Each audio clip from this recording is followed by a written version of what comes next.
Aloha kakahiaka kako. Just before we officially get started, we have a lot of good things to recognize in our community this morning. So just to give you a preview of the morning start, we will first start with our Haveo Awards, followed by recognition of our EMS week. We will then go to our Hilo High Vikings water polo team, and then we will proceed with the actual agenda with the Youth Challenge program going up first with their resolution. Okay, so just start in a couple minutes. Thank you.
All right, aloha kakahiaka again.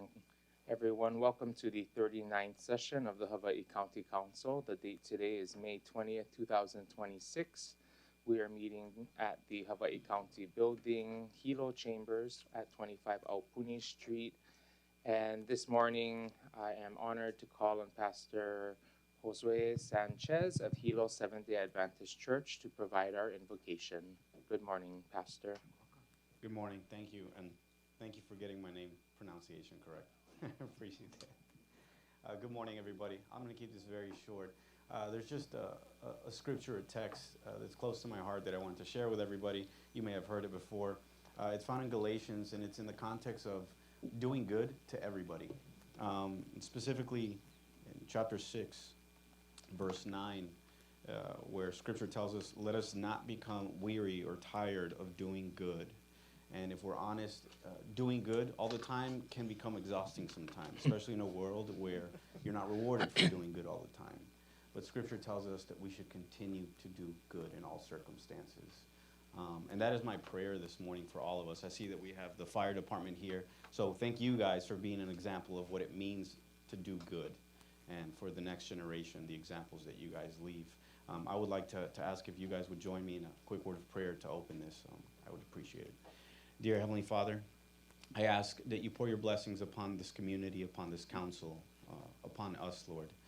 Continue to be with us, watch over us. May we never grow tired of doing good for each other and for our community. We ask you this humbly in your Son's name. Amen. Amen. Mahalo nui, Pastor. With that, we're calling this meeting to order, 9:03 a.m. Mr. Clerk, roll call, please. Councilmember Galimba. Here. Councilmember Eustace. Present. Councilmember Kagiwara. Here. Councilmember Carly Kleinfelder. Here. Councilmember Kirkowitz. Present. Councilmember Kimball. Here. Vice Chair Onishi. Present. Councilmember Villegas. AO. Chair Nava. Ayo. Chair Nava, you have all 9 members present.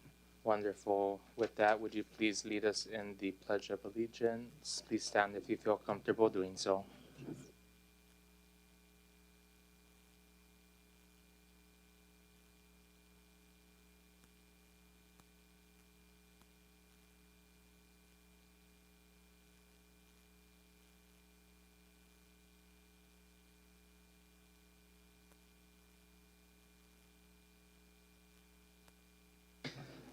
Alrighty, so like I said earlier this morning, we do have a lot of great things happening here in our Hawaii Island community. And to get us started this morning, I'd like to call on the Hawaii Fire Department to come forth to present our Haveo Award for May 2026.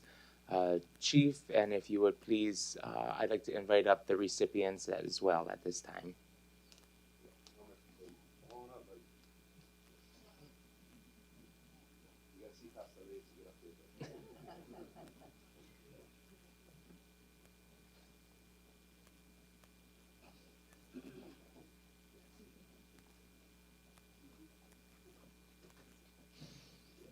Thank you, Chief. And for those joining us this morning, the Haveo Award was created by the County Council to recognize the outstanding work of those in our fire and police department. So every month we have the opportunity, thanks to the administration, to recognize those employees who have gone above and beyond their normal work duties in service to community or in service to their department. So I'm going to hand it over to Chief Volpe now to introduce our awardees and why they were selected as this month's awardees. Thank you very much. Good morning, Council Chair Naba, council members. My name is Daniel Volpe, Temporary Fire Chief, Hawaii Fire Department.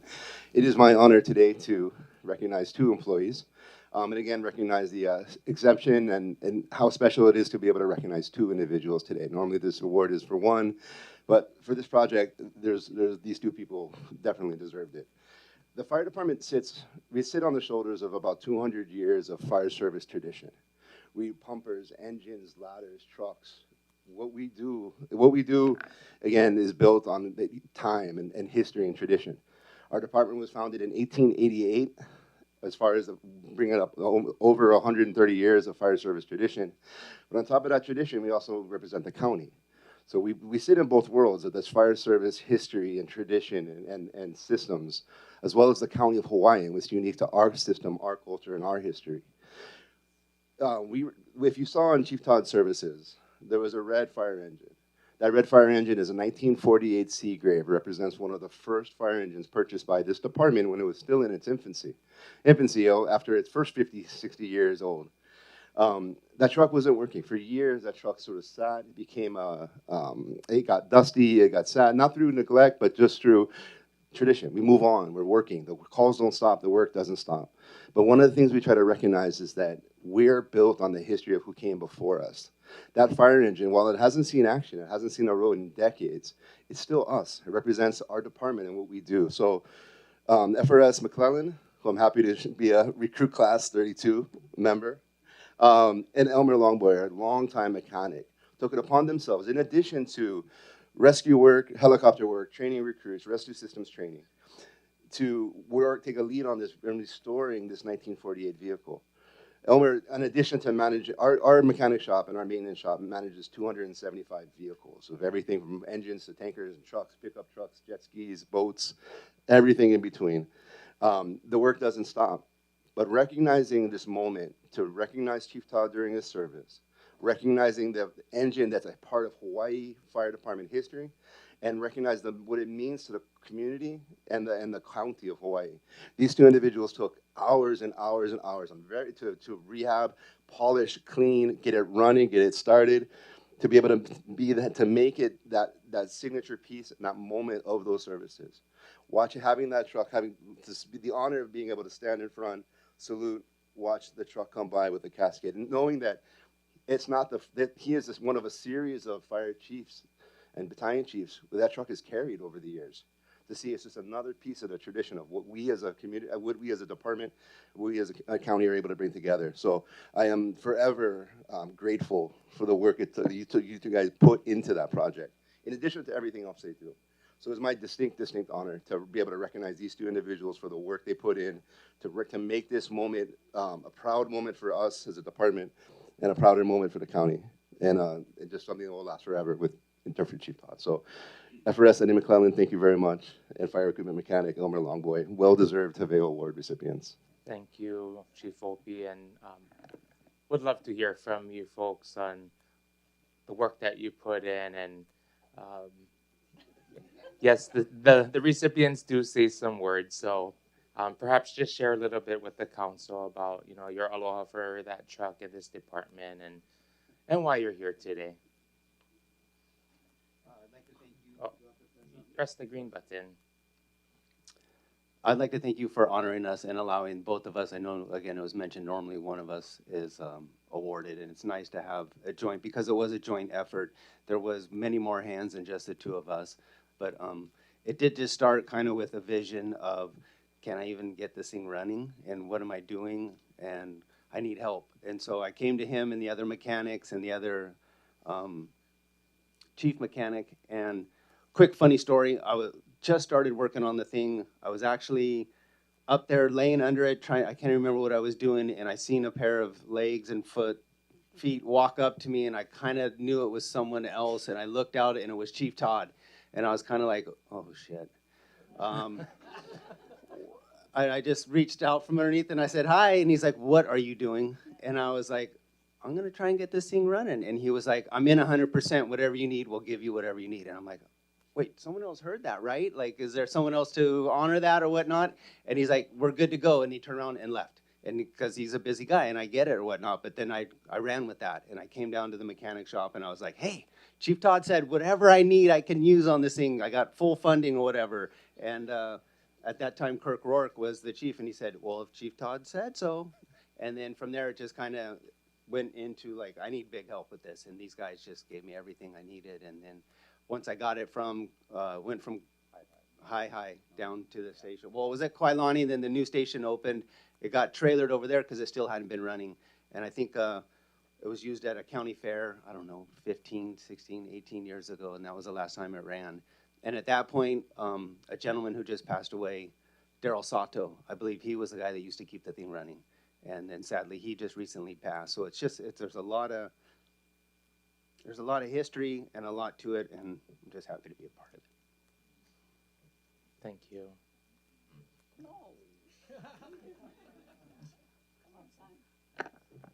Elmer is too humble. I am. Don't get me wrong. So, Yeah, this project actually started when I was still working with Glenn. That's over 10 years ago. And we were so busy then that we couldn't even get it down to the shop. Thanks to Eddie here, he made it happen. And this was the last project I wanted to do before I leave the county. And it's a reality.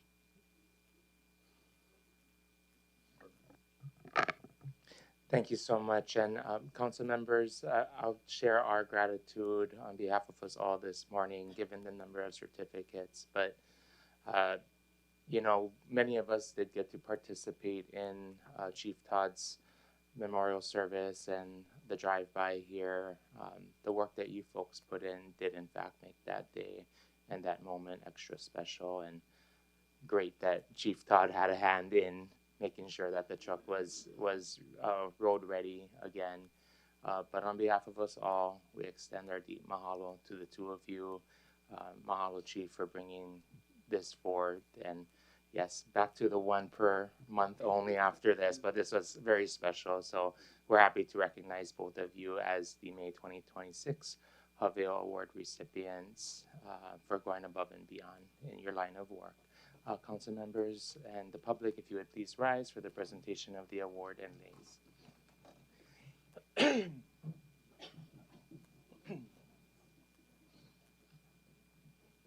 Kunihi ke aloha, haloa o ke kama, kama alu alu e, kama o kanaka e.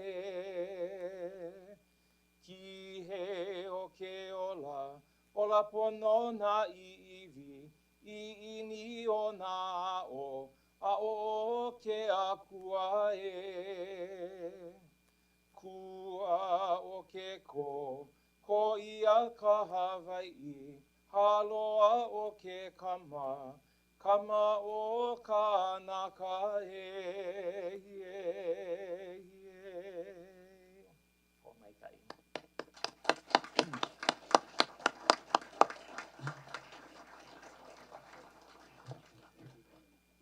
We're going to ask that you take a seat again. We're going to do photos one time at the end of the certificate presentations. We will proceed this morning. I'd love to call upon Battalion Chief EMS, Kilipaki Kanai, as well as our chaplain, Renee Godoy, to recognize the special week that we're in. And we've had a lot of special weeks recently with Chaplain Godoy, but here we are wrapping it out. Okay. Chief Kanai, take it away. Hi, good morning. Kilikanai, Battalion Chief EMS, council members, county clerk, mahalo once again for having us up here to celebrate EMS Week. It's really a week. I sit here as a representative of all the men and women who show up every day in our communities 24/7, 365. EMS is, obviously, I'm very biased, but it's near and dear to my heart. It's something that I spent a lot of time myself working on the ambulance, and I can tell you that it is a tough job. The current society, current conditions have not made it any easier. Our staffing shortages, and what the community and the public is asking of us continues to rise. The calls continue to rise, and these individuals continue to show up. So this is 1 week. It's surely not enough to celebrate all of our EMS providers in the Hawaii Fire Department, but we truly appreciate that other people are seeing this. It's out in the open. And just some quick rundown. EMS positions that are funded by the state make up about 1/3 of our department staffing. Our paramedics, which make our ambulances ALS capable, make up less than 15% of our staffing. Overall, for our fire department, it's more than 75% of our call volume. And because we are a fire EMS-based system, nearly all of our calls will have an ambulance there. So these individuals are toughing it out. It's a very tough job. I'm very proud of all of them. So thank you. Thank you, Chief. Good morning, County Council, and I just want to say thank you very much, mahalo, mahalo, mahalo, for recognizing our first responders. And every time we call for anything, there's been such a warm response from all of you, so thank you very much. And before I launch into that, I just want to say how well-mannered these Hilo High Viking water polo people are. Seeing me as kupuna, which I think I am now that I have white hair, purple, but anyway, seeing me carrying bags and walking over right away and saying, do you need some help? So kudos to them. And for our EMS, maybe I want to speak to the heart of it. I get to see that side. I get to see when, they are just overwhelmed by a call they've had, when they've had to pick up a child, when they've had to pick up a baby. Lately, we've had some pretty horrific accidents just back to back on Saddle Road. And, that's really taking a toll on them, having to be there. And so I want to reiterate what Chief Kanai is saying. They show up 24/7, 365, no matter what. Christmas Eve, they had a terrible tragedy, losing someone dear to them.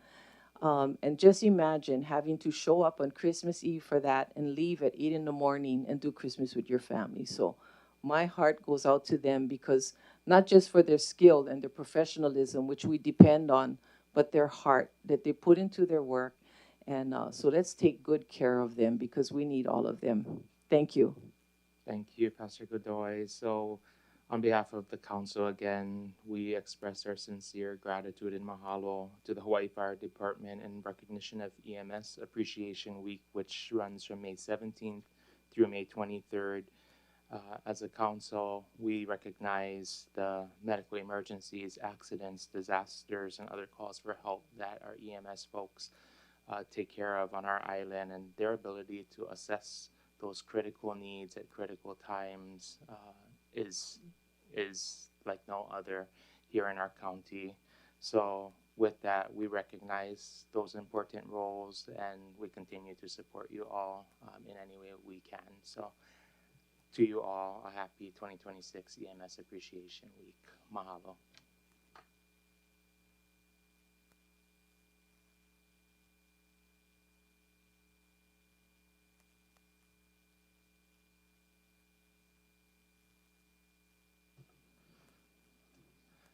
Alrighty, and at this time, I will hand it over to Councilmember Jennifer Kagiwara, as she has a certificate presentation as well. Thank you so much, Chair.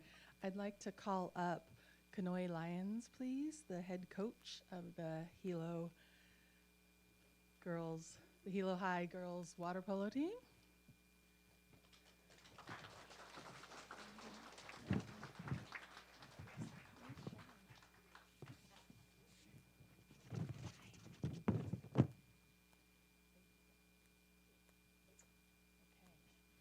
So I want to give you a chance to say a few words, but I just want to congratulate you, your coaching staff, your entire team, and all the families who really dedicated themselves this season, and I'm sure many seasons before this, but to have an undefeated season for the girls water polo team this year. So congratulations.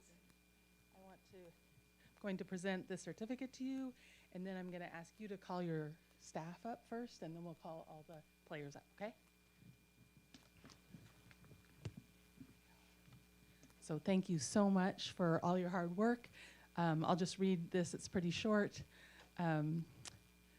So Hawaii County Council is proud to recognize and commend the outstanding achievements of the Hilo High girls water polo team. The drive, determination, and dedication demonstrated by the players and coaching staff throughout their undefeated 2026 season is truly inspirational. So thank you so much, and thank you for coming in. Could you call up your other coaching staff as well? Could I have Tracy Taniguchi?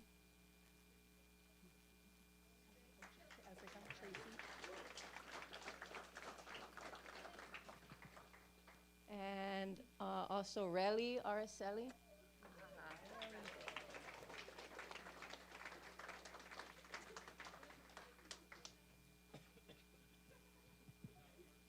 All right, we'll get it to you, Relly. Oh, the rest of them aren't here. Okay, that's what we have here right now? Yes. Calling everybody. Okay. And now the team. Let's call them up. Here I have the roster right here. Can we call them up in this order? That would be great. And if as team members come up, if you could kind of line up as from here to there as your names are called, that would be great. Our first one is Joy Schaefer. Tess. Raya. Kainahe. Nakila. Daisy. Emma. Ariana. Keave, here. My child, Lily Noi. Tewila, Harmony, and Maddie.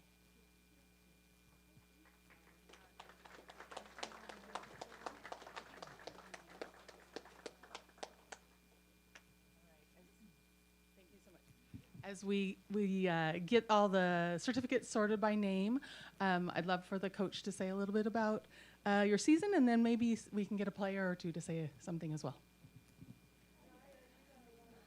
When Tracy and I took over this program, it was 3 years ago.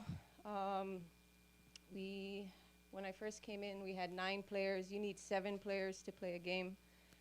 We lost every game by like 20 points. The girls bought into our program. They stuck with us throughout the summer and throughout the year. Last year, we also had an undefeated season. Unfortunately, we lost it in the championship game. But that was the first time Hilo had gone to states in, 15 years or so. They continued throughout the year. This year again, we had an undefeated season, but it did not come without adversity.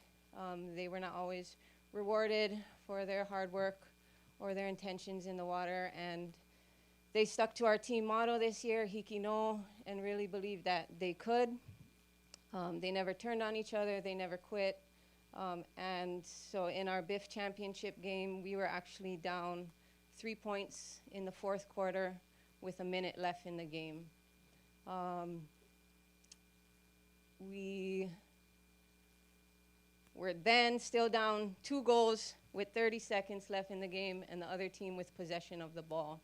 By a series of events that I would probably never repeat again. You can't write this stuff. The girls just battled through. They decided the game was not done and they wanted to take the victory home. And so it attests to everything that these girls are. It has served our purpose as coaches in leading young women, that life is not always going to be easy. You're going to face a lot of adversity, but if you continue to stick by each other and trust in yourself and trust the process, that you guys can overcome a lot of things. And so these girls have really sent a big message in that beyond water polo. Thank you so much. Do we have like a team captain or somebody who would want to say something? All right, here we go. And say a little bit about, you know, your season, but also maybe your team. Okay. Well, I've been in water polo for about 3 years. It's been a really good sport to play and a good sport for me to learn some lessons. I've been one of like the more aggressive, high, like top dog type, and I've learned to be more shy and quiet. Water polo has taught me so many lessons, and my teammates have also taught me how to accept family and be loved by one another. Yeah, pretty much. And it's a good sport to be around, and like it's like a family more than a sport and teammates. Thank you so much. All right. We just are so happy that you were able to come in today and accept these certificates, and we're going to stay around. I think we're probably good. We probably don't need council members to say anything unless people really, really want to. Okay, so we're going to stay around and take some pictures after this, but we really want to applaud you once again for your undefeated season. Mahalo. We are now in recess until 9:35. We'll start with photos with the water polo team and then work our way backwards. All right, we're in recess.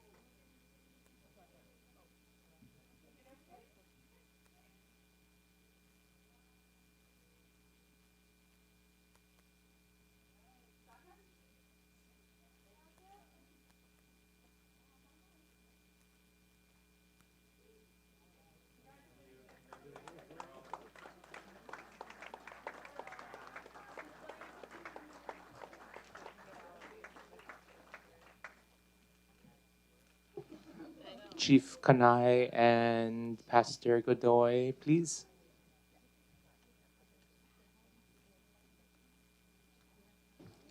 Chief Opie as well. And any other EMS member who would like to join the photo. Mahalo.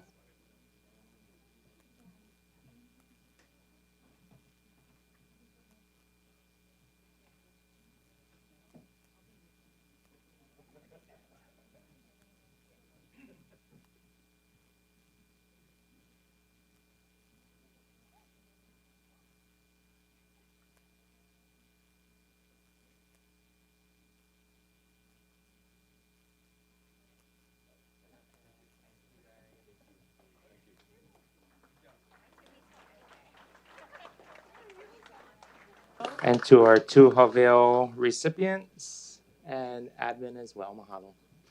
Please also bring up your ohana. I know you have ohana in chambers this morning. Please feel free to come join the photo.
Our job challenge, Haumana, if you could please come up at this time to take photos so that we don't need to go into another recess.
Oh, I hope we're gonna keep it. Better not. I'm in enough trouble already as it is. I don't want to get you in any more trouble than you're already in, most likely. You're welcome.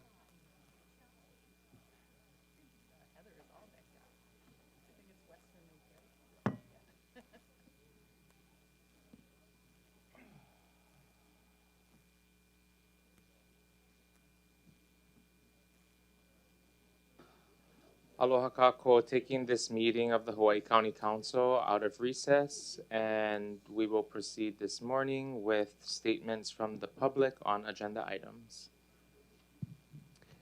Thank you so much, Chair. Just noting that we do have a number of testifiers. Excuse me, hold on just a second. Sorry, I realized there was a little bit of an echo there, but noting that we do have some testifiers in your Kona site here in the Hilo chamber and via Zoom. What we'll do is we'll start with our first 3 testifiers here in the Hilo chamber, transition to Kona, then to Zoom, and then to any remaining testifiers that we may have. So our first testifiers up here in the Hilo chamber are Matthew Koopa, to be followed by Troy Staggermeyer.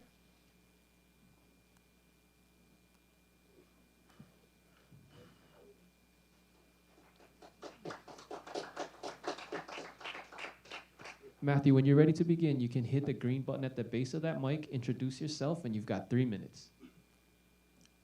Press the button. Hi, my name is Associate Cooper. I am 17 years of age, and I'm from Oahu. I am an associate of Hawaii National Guard Jaw Challenge Academy, Hilo Class 4. I'm a part of Platoon 2, and I'm also 2nd Platoon's rep for the student body government.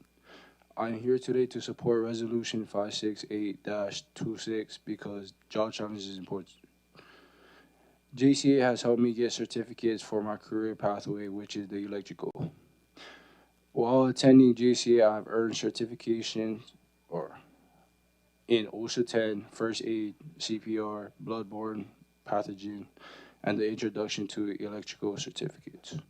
Earning these certificates in JCA is the first step for me to start and hopefully continue my career in electrical. During my time here, I have been working hard to receive my high state diploma.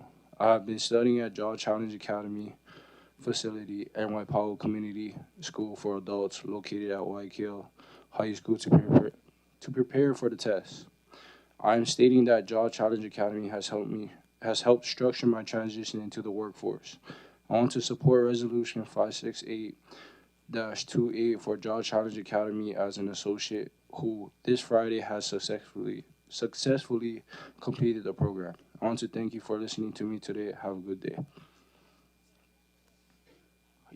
Thank you so much. Chair, your next testifier is Troy Staggermeyer, to be followed by Genesis Nakihei. And then we'll go to Kona for our next two testifiers.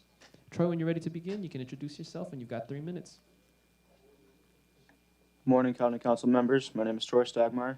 I have come before you today to testify in favor of Resolution 568-26, Job Challenge Academy Class 4, regarding recognition of our class achievements as well as completion of a 20-week Hawaii National Guard Job Challenge Academy program.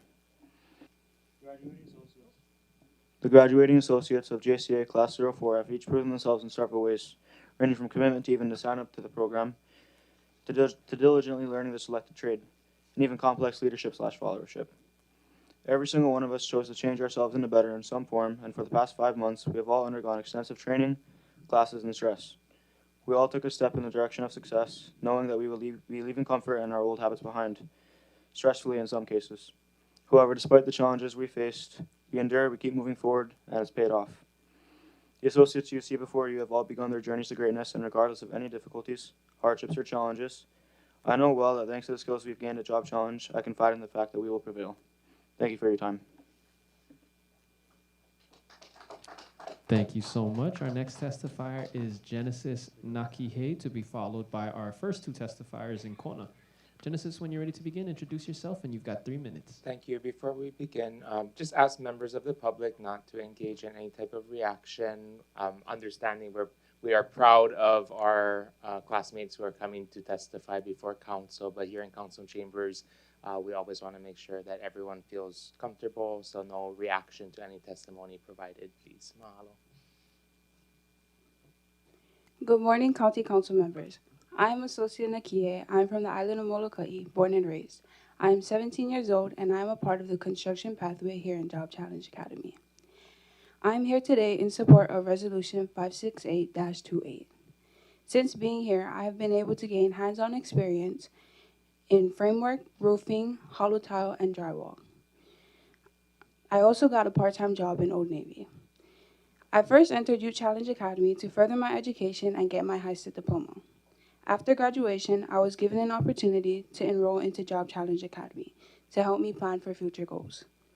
Myself and 18 others enrolled in Job Challenge Academy have been allowed to learn different things, such as job skills, life skills, the importance of prioritizing, discipline, respect for authority, and making lifelong friends. We will soon be graduating from the program, and I know for myself and that I will take with me many skills I had never had before. I can say that will be the same for the 18 others with me. It was a journey, but a necessary path as we become adults.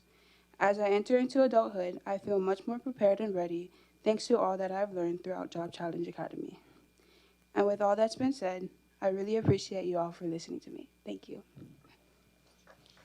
Thank you so much for your testimony. Chair, with that, we can go to Scott and Kona for our next testifiers. Thank you, Relly. This morning we have Royland Valera in support of 562-26, also 564-26, to be followed by Eugene Elmer. Royland, go ahead, state your name for the record. Proceed. You'll have 3 minutes. Good morning, council members. My name is Royland Valera, and I'm testifying on behalf of 56226 and 56426. Both deal with funding for Dare Day programs in both East and West Hawaii, which we recently held, and both activities were very successful. Dare Hawaii was organized as a nonprofit organization to support police officers who go into classrooms to teach the DARE program to our students here on Hawaii Island.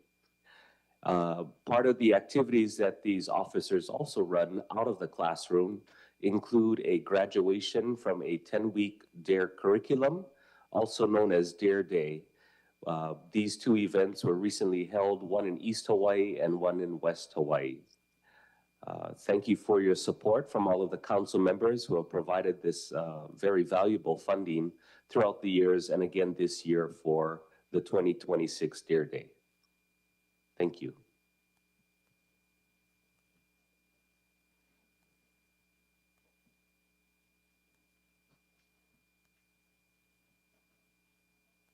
Albert, go ahead and state your name for the record. You'll have 3 minutes. Aloha, my name is Eugene Elmer from District 6, and I'm in opposition to Bill 66. Aloha, council members.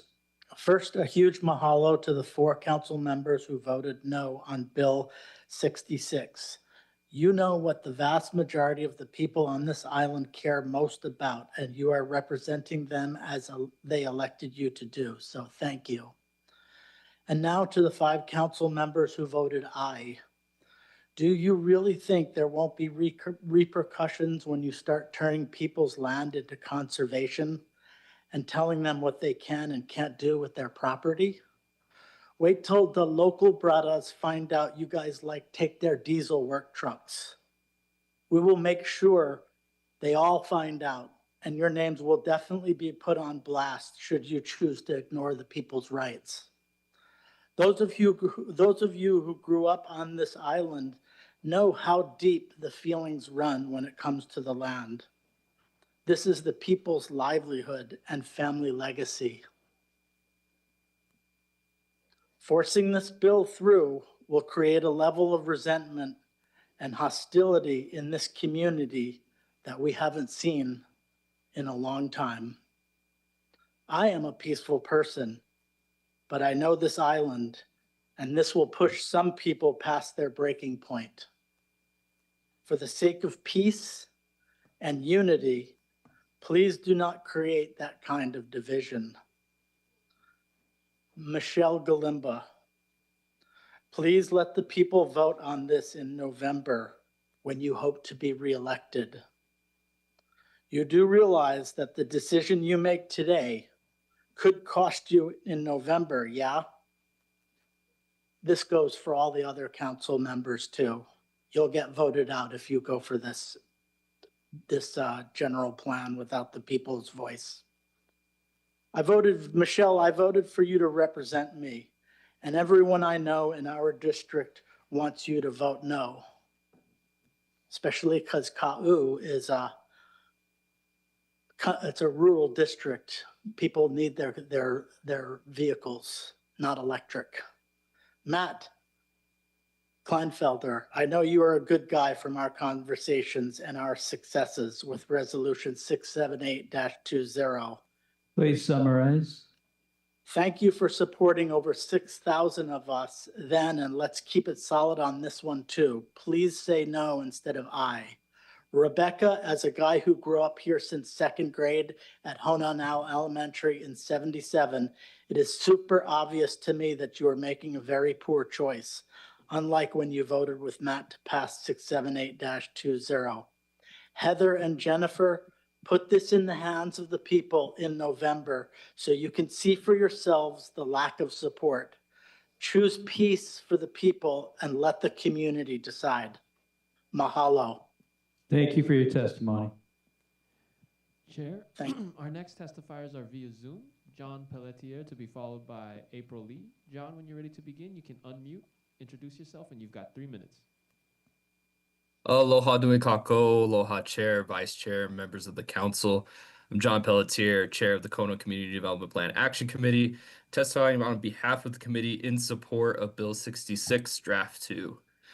The Kona Community Development Plan Action Committee recommends that members of the Hawaii County Council adopt Bill 66, Draft 2, the General Plan 2045. The last comprehensive review of the General Plan was completed with the adoption of the General Plan 2005. Because the General Plan is required to undergo a comprehensive review every 10 years, The planning director initiated the General Plan 2005 comprehensive review by public notice on February 6, 2015. This review took place over the following 10 years and resulted in meetings of the Windward and Leeward Planning Commissions in February and March 2025, during which both commissions voted to forward favorable recommendations to the County Council to amend the County of Hawaii General Plan 2005 through adoption of the County of Hawaii General Plan 2045. The Kona Community Development Plan Action Committee hopes that the members of the Hawaii County Council will approve the General Plan 2045 prior to the upcoming election. As stated in our previous testimony, the Action Committee believes this document contains important visions, objectives, policies, actions, and implementation tools that align with and support the Kona CDP. Adoption of the General Plan 2045 would demonstrate that the County Council's commitment to moving this long-standing planning effort forward. Mahalo for your consideration of our testimony today. Thank you so much for your testimony. Chair, your next testifier is April Lee, testifying on Resolution 573 and Bill 66. April, when you're ready to begin, if you could introduce yourself. If you can clearly transition between the items, you have 3 minutes each. If not, it'll be 3 minutes total. Thank you. Can you hear me? Yes, we can. I'm starting out as a member of an emergency response team called the North Kohala Community Emergency Response Team. And we have been surviving with little finances. We haven't been able to do much fundraising.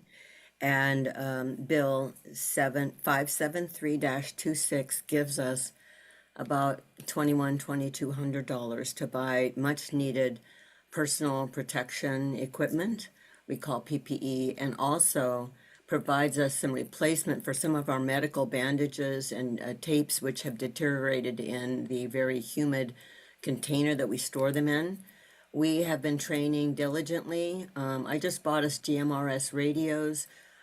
Many cases when disasters happen, we're called to do many, many different tasks. There are 23 of us, and I hope that you will approve the funds to keep us well equipped and to be viable in a disaster, for the county relies on us for many things. And so do the police and firemen in many, many disasters around the United States. The next I would like to go to is the situation with the general plan. I think I've spent 21 and a half hours, maybe about as much as Donna and Jewel, who are also on this meeting. Thank you, ladies, for being diligent, because this is so important to us. And one of the reasons that I really am concerned is that the first plan came out was like so many pages and so much fluff and so much. I got very suspicious reading it all. It took hours. We went online and we took a line item and we made, changes and stuff. I spent hours on that. And that was like, what, moot? It didn't count after a while. And so I don't know if nothing was really changed or implemented in that large plan. And like I said, many people got more and more concerned that the smart city idea and everybody being wireless and taking people out of the rural and pushing them into small areas. And that's really, really concerning me. Is I have a map in the background here, and you can see on the bottom, Fern Forest, Hawaiian Acres, Tiki Gardens, homelands, our Hawaiian homelands, Puna Coast. These items are all agricultural, and that plan purports to turn these into natural. And there's also many actions that are determined without, us thinking about it. They're automatically going to be set up to happen. And you folks are going to say, well, this is the way it is. And even if we don't like it, it's in the plan. So that plan, the Plan 2045, is absolutely not what anyone would want. Because what we want is flexibility to get public input, we want a guide, we want a policy guide. And I really think that Ashley spent a lot of time. I don't think anybody realizes what it took to list many, many pages down to the 60 to 70 pages that it became. I have it right here. I could look at the total number. But I have looked at this, and it really does. the kind of thing that you would want if you were running a business that you wanted to grow and be the greatest good for the greatest number, right? And one of the things, if you see page 62, you'll see that conservation lands are intended to remain largely 30 undeveloped. seconds, please. Conservation and resource lands should be predominantly agricultural, open space, resource based. And this is so important because you can't just take someone's land and say, even though, well, we didn't change your zoning, you changed the use. And those are people that are complaining right now about the violations of our essential First Amendment right to the Constitution to do with our private property. And if we buy that property with a certain zoning, we expect that we will have those rights. And this April, is your where 3 minutes this are up, so becomes. we're going to have to move on to the next testifier. Thank you Thank so you, guys. much. Aloha. Thank you Chair, for your next service. testifiers are here in the Hilo chamber. Roger Christie, to be followed by Matt Chalker, both testifying on Bill 66.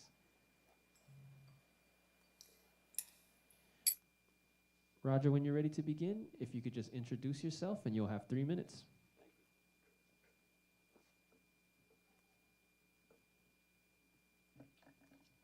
Great. We wired up? Great. Aloha, Council. Please accept my strong opposition to General Plan 45 and all other general plans on the table. Hawaii County does many great, kind, useful things and provides many helpful services to people here. I wish you and everyone on this island the very best life you can possibly have. And I'm concerned that Hawaii County as an organization has some kind of an extinction agenda that I've witnessed and archived and testified about since 1986. It's sad and disappointing to me, and it continues to this day. Why do I feel that? The marijuana eradication program, operated for decades, supported by this council, caused the meth, poverty, horrible crime, and punishment here for decades. COVID-19 pandemic has been based on globalist fraud, Operation Lockstep, the Trusted News Initiative, and Event 201, which has, from my point of view, a very nefarious purpose. The general plans being discussed now are another layer, in my opinion, of incrementalist global tyranny. Other people support what I'm speaking about here. The Cato Institute rates Hawaii 49th in the country in economic freedom. Due to that terrible condition for people, the Holomua Collective recently did a public opinion survey of 3,200 well-employed families, and they reported up to 75% are willing to say that they're planning to move away from Hawaii due to the terrible conditions here. Of course, other news organizations have reported that 40% of families can't afford groceries, and that's a year or two ago. I hope it's better at this point in time. So sorry to deliver bad news and my bad negative point of view on those particular situations. On the other hand, we could be the edible island. We could be the private island. We could be the cannabis hemp island. We could be the island that does not have a data center, and people want to visit here for very positive and healthy reasons. I support... 30 seconds, please. Thank you. I support what I call Solution 120. In 120 days, we could have a world-famous multi-million-dollar cannabis hemp harvest here for health, wealth, happiness, holiness, sustainability, tourism revival, climate change, and more. Let's get that party started. Thank you very much. Thank you so much. Our next testifier is Matt Chalker, to be followed by our next two testifiers in Kona. Matt, when you're ready to begin, please introduce yourself, and you've got 3 minutes. I push it now? We're good. Okay. Chair Inaba, Vice Chair Onishi, members of the council. I'm Matt Chalker, Executive Director of Wildfire Safety Advocates. We've been here many times before. We are here to testify, mostly a comment on Bill 66, but really to get it done is really what we're getting at here. We want this out and finished. We want something on the books so that we can proceed and move forward with the rest of the county's agenda and the county's business. The 2045 plan has cost about $2 million of the county's money and the taxpayers' money at this point in time. Throwing that out is throwing out $2 million of our money and innumerable hours from the planning department, from all of your staffs, from all of it. We need to get this done. We need to have some sort of plan in place that can enable us to build roads and address the vegetation issues and all of the building construction issues and where people are. The 2045 plan actually has maps in it. It actually has content in it. It is not perfect by any stretch of the imagination. You all have heard all of the details on that, but it's here. You all have advanced it out of committee. It is time to wrap this whole thing up, and we would appreciate you doing so. So mahalo for the time, and we'll be talking to you again in the future. Thank you so much for your testimony. Scott, if you could introduce your next two testifiers, please. Thank you, Rele. The next two testifiers here in Kona, we have Nancy Pacheco in support of Bill 66, to be followed by Cherie Griffor. Nancy, go ahead and state your name for the record and proceed. You'll have 3 minutes. Good morning, Chairman Inaba and members of the Hawaii County Council. My name is Nancy Pacheco. I've been a resident for Keho, Ahupua'a for 33 years. First, I'd like to thank you very much for bringing Bill 66 Draft 2 closer to adoption and hopefully further away from some of the polarizing rhetoric that this process has previously generated. It's been quite a surprise to me at how much negativity has come from this process. The general plan provides our long-range policy for comprehensive physical, economic, environmental, and socio-cultural well-being for the county, and that's according to the county charter. Within this framework, the general plan 2045 includes many updated tools that we need. The general plan also serves as foundation for program development, interagency collaboration, nonprofit grant applications, and community partnership building. The part about nonprofit grant applications is one thing that I don't think people think about. For example, over the years, if you look at the general plans, for example, maybe there's something in the general plan that talks about enhancing local agriculture. Well, agriculture nonprofits then can apply to research and development for grants. And if there's language in the general plan that's consistent with the goals of the nonprofit, it is very helpful in them being able to fulfill the requirements of the grant applications. So it's not just in other words, the general plan just isn't this document that has rules for the county performance. It is a lot more collaborative in terms of community outcomes. Please help the County of Hawaii move forward by approving Bill 66 Draft 2. After the general plan has been adopted, individual amendments can be processed and considered on a case-by-case basis as part of an interim amendment process. Like the previous gentleman stated, this isn't a perfect plan. It's like if you have a toolbox and you plan in advance what kind of tools you want, and maybe you've missed something. So the interim amendment process provides a means for addressing shortcomings or changes that may be necessary. 30 seconds. Finally, thank you, County Council members, for your contribution to this community as our elected members of Hawaii County Council. Thanks for your time. Have a good day. Our next testifier, Cherie Griffor, in support of 56326, in opposition of Communication 372192. Cherie, state your name for the record. Proceed. Let us know when you transition, please. Thanks. My name is Cherie Griffor, and I'm from Kona, and I'm representing myself. I would like to support Resolution 563-26 by Councilmember Villegas. Kekua Okalani Gymnasium is one of the few parks and rec facilities we have in Kona. Keeping this open and safe is imperative to the health and wellness of our community. Next, I would like to express conditional support for Bill 66 Draft 2 with a commitment to interim amendments. I would like to thank a few council members. Councilmember Villegas for your commitment to climate change awareness and preparedness. Councilmember Kaneali'i Kleinfelder for your conversation with Mr. Darrow confirming GP 2045 does not take people's personal properties. Councilmember Chair Inaba, for your work towards a process for future amendments to this general plan. Councilmember Kimball for your work to stop data centers on Hawaii Island, and Councilmember Galimba for including Aloha Aina in this general plan. Your work is intense and it's a dance to work between community and the changing administrations. I wanted to thank you all for the work you've done. I'm asking the council to adopt General Plan 2045 with its targets and accountability structures intact, and to reject amendments that remove quantitative benchmarks, the energy and resilience framework, or the biocultural stewardship provisions. GB 2045 includes commitments to resilience and hazard preparedness. It incorporates the UN climate change guidelines, and it has a whole chapter devoted to climate change.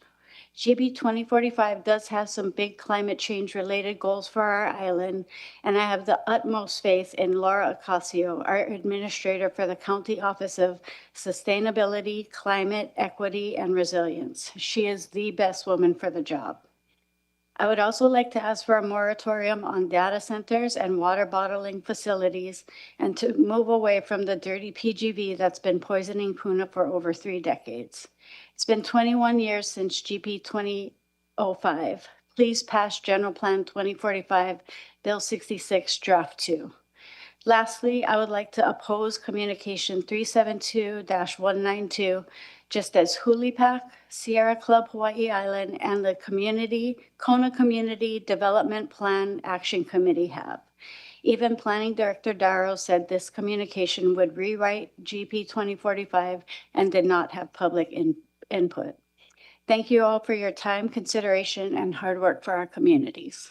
Thank you for your testimony. Thank you so much. Our next testifiers are via Zoom. Chris Ewan, to be followed by Donna Gravel, both testifying on Bill 66. Chris, when you're ready to begin, if you could introduce yourself, and you'll have 3 minutes. Aloha, Chair Inaba and members of the council. My name is Chris Ewan, and I'm speaking in favor of Bill 66, also known as the 2045 draft of the general plan. I'd like to talk about some of the positive features of this plan, and in particular, 2 aspects that have unfortunately been a little bit controversial, and that is sustainability and climate change. Neither one should be controversial. Sustainability is just a word to describe practices that enable us to live in harmony with the environment that sustains us. It's another word for, the Hawaiian term would be malama aina, updated to the conditions of the 21st century. It's been a concept that's not only endorsed by the United Nations, as some people have complained about, but you can look at the websites of hundreds of corporations and they talk about their sustainable practices. It's something that we all need to practice. As far as climate change and global warming, let's look at the International Intergovernmental Panel on Climate Change report from 1990, when it had already been a consensus, scientific consensus, that man-made climate change was happening. In the 36 years since then, its predictions about increasing global temperatures, sea level rise, and extreme weather events have proven very accurate. They had actually underestimated the extent of loss of glaciers in Greenland and Antarctica. So I want to thank the council for moving this forward last time, and hope it can continue to move forward. And thank you for your attention to my testimony.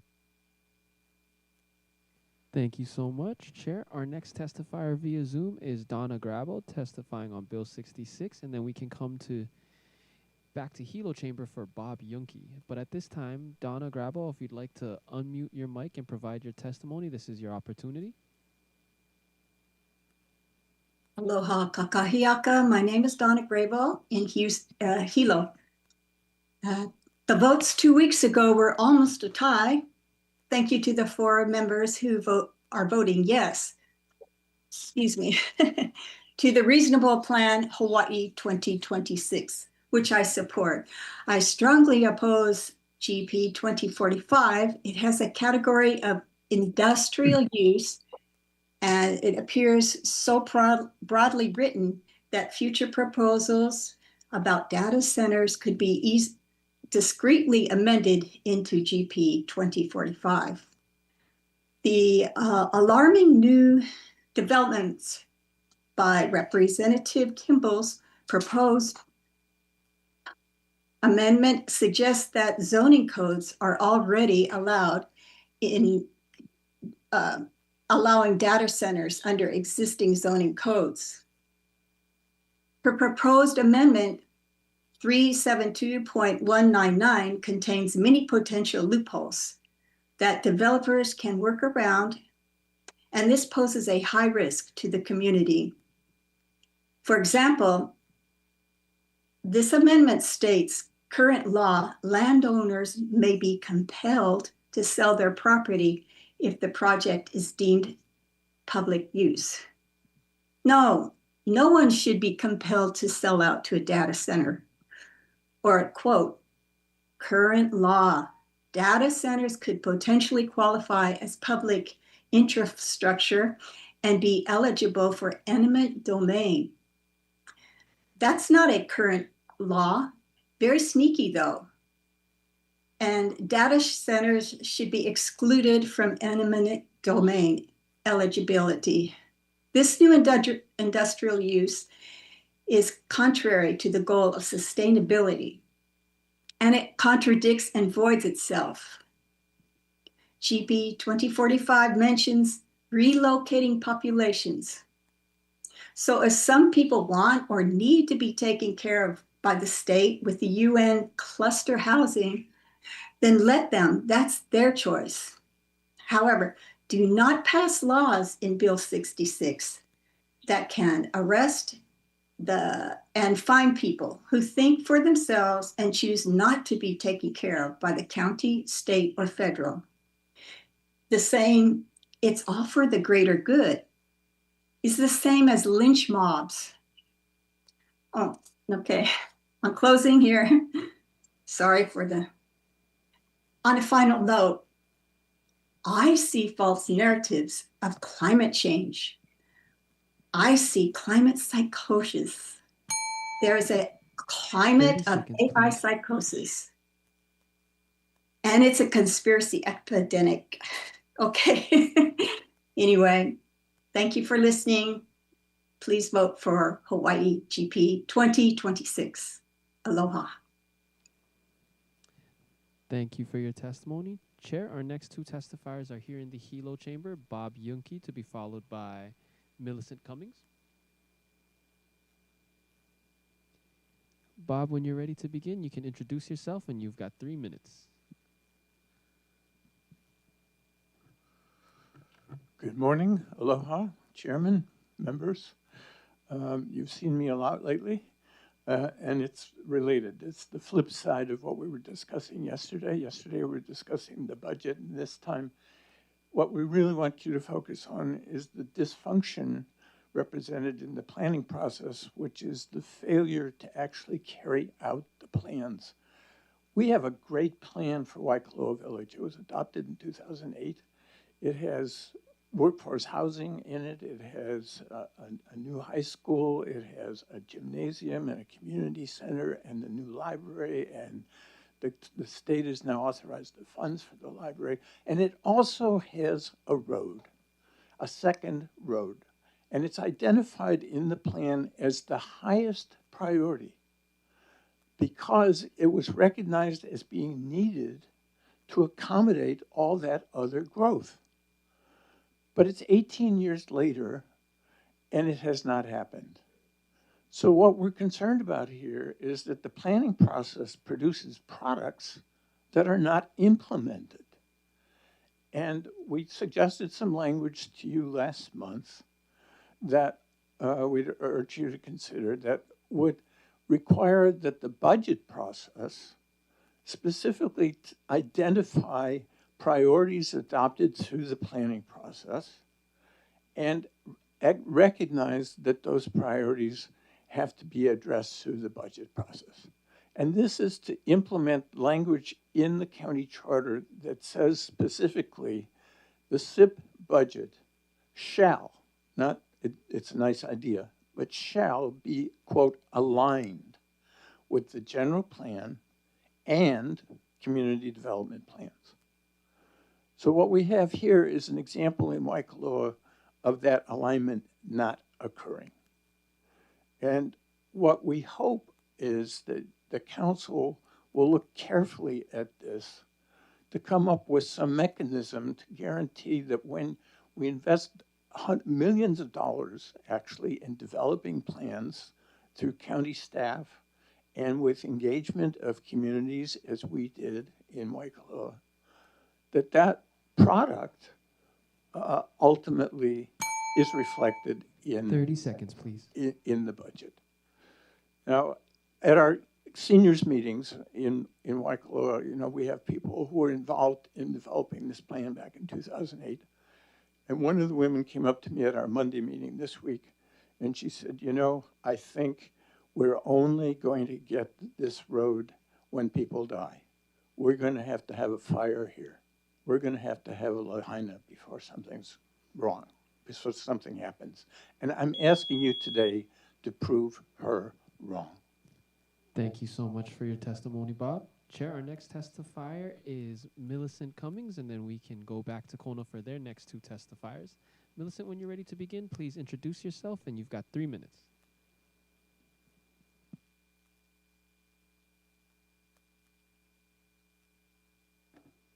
Aloha, everyone.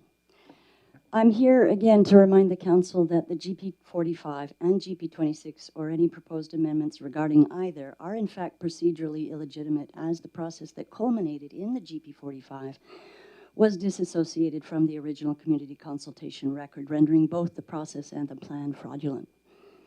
Since my due diligence and the art of diplomacy has not yet been taken into account by the Council, I must employ the art of comedy in hopes that it actually might get your attention. It seems to me that any proposed general plan or amendments thereof that are not in full compliance with sunshine laws, Hawaii County Charter obligations, the Hawaii State Constitution, the Constitution of the United States are rendered null and void as fraud vitiates all contract. Then there is the itty-bitty matter of Aaron Zeman's case before the Supreme Court requesting its supervisory jurisdiction to issue an emergency stay of all further GP proceedings until the full forensic audit of the chain of custody related to the general plan record is clarified. Then there is the minor fact that we still don't have any maps. We haven't seen them yet. Then there is the matter of the planning department's failure to create its promised Hilo community development plan. Since 2005, an ongoing violation, screaming for immediate remedy. Then there is the introduction of land redesignations into Hawaiian homelands, a federal program where neither the state nor the county have jurisdiction, betraying both the Hawaiian beneficiaries and the state and county's fiduciary duty to protect them. Then there is the concerning amendment from Heather Kimball's office regarding data centers. Woohoo! The fact that any one of you would consider facilitating anything that would be so drastically compromising to our health and safety and the environment and resources here of the endangered species capital of the world is a bit alarming. Then there is the trifle fact that over 90% of the people who you represent have vehemently opposed the GP 45 for almost 2 years now. Granted, apparently, we're all just a bunch of YouTube PhD conspiracy theorists under the influence of an AI psychosis taking over the world, according to Rebecca Villegas at the last meeting. Nonetheless, your job here is to co-create an actually sustainable plan that reflects the concerns and benefits of those who elected you, not those of unelected foreign NGOs, corporations, and UN Agenda 30 Sustainable Smart City Directives. And then there's the trifle fact that we did not pay 30 you seconds, please. a staggering 43% raise this past couple of years to be called names and have our testimonies discredited. But at least we don't have to raise our right hand and swear to tell the truth anymore like we were defendants being interrogated. Thanks for that. Oh, and then there's the ultra pesky fact that all these decisions are being made during an illegal occupation of the Hawaiian Kingdom in perpetuity, the birthplace of the state's very motto, that the GP 45 has a penchant for forgetting again and again and again. Ua mau, ke ea oka aina, this place. This Thank place, you so much for your not another testimony. place. We're talking Your about 3 minutes this are up, place. so we're gonna move Ika on. puno o Scott, Hawaiʻi, if you mahalo. could please take our next testifiers in Kona, please. Thank you, Reddy. The next two testifiers here in Kona, we have Michelle Melendez opposing Bill 61, to be followed by Curtis Tyler in support and to comment on Bill 66, excuse me. Michelle, go ahead and state your name for the record and proceed. Michelle Melendez. Bill 66 opposing testifiers have been unfairly discredited because of protesting COVID 6 years ago. We were labeled conspiracy theorists, and it was implied that we have mental illness because of assumptions surrounding AI use. Testimony should be evaluated on its own merits, not dismissed because of judgments, labels, and who presents it. I now realize why our concerns have been brushed aside. When residents cite public documents of official sources, those concerns deserved thoughtful review. For example, the Weather Modification Act passed through Congress in 1976. That is not a conspiracy. It is part of public record. We have raised concerns regarding the UN Sustainability Framework, which makes up a fourth of the General Plan 2045. We've told you that the United States and at least 4 other states have removed themselves from the UN sustainability goals. And a quote from the US Counselor for Economic and Social Affairs, they said that the UN goals constitutes soft global governance that undermines US sovereignty. Whether people agree or disagree, those concerns should not simply be mocked or ignored. Councilmember Matt asked Planning Director Darrow about the word stakeholders, and the director said, and I quote from the transcript, "There are many people in the world. That doesn't include all of them. It includes everyone, all of them. It could involve people in the world." Matt then said, but that doesn't mean outsiders are going to have a leg up on locals, when that is exactly what it does mean, and it could mean. Then there's this. Partner with government, private, and nonprofit agencies, communities, and other stakeholders. That is written almost 20 times in the general plan on 16 pages. That statement has never been on any of the past general plans, and it's not included in GP 2026. Does the Big Island really need that much help from outsiders? We are also being told that this is simply a general plan, yet proposed amendments tell another story. Kimball opposed amendments changes language from policy guide to the primary governing framework that establishes binding direction. That is not a small wording change. GP 2045 moves from broad governance towards strong planning control and more centralized decision making. You are public servants. Your responsibility is to review all testimony fairly and respectfully, regardless of if you agree with it or not. People have a right to question when they see more restrictions, more planning authority, and more regulations being proposed. That does not make them extremists. That makes them engaged citizens. Please do not pass GP 2045. Listen to the local people you were elected to serve. We are not asking to be dismissed. We are asking to be heard. And Rebecca, you owe the public an apology. Thank you for your testimony. Curtis, go ahead and state your name for the record and proceed. You'll have your 3 minutes. Aloha, Mr. Chairman, members of the Hawaii County Council.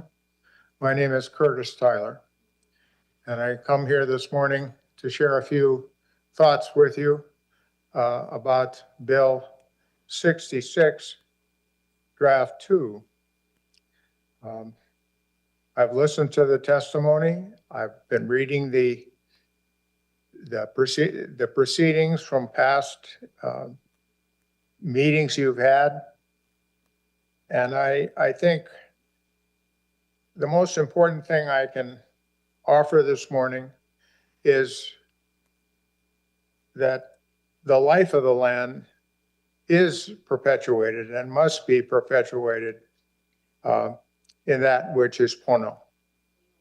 And I don't mean to imply in any way, shape, or form that some of the testimony I've heard or read about is is out of line, I mean to imply and to state unequivocally that I believe in community, that I believe in aloha. And I know that some people think maybe aloha is an overused word. I know aloha as Pilahi Paki, one of our revered kupuna,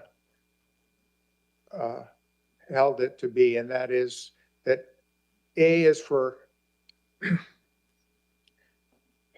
akahai, for kindness and respect for one another.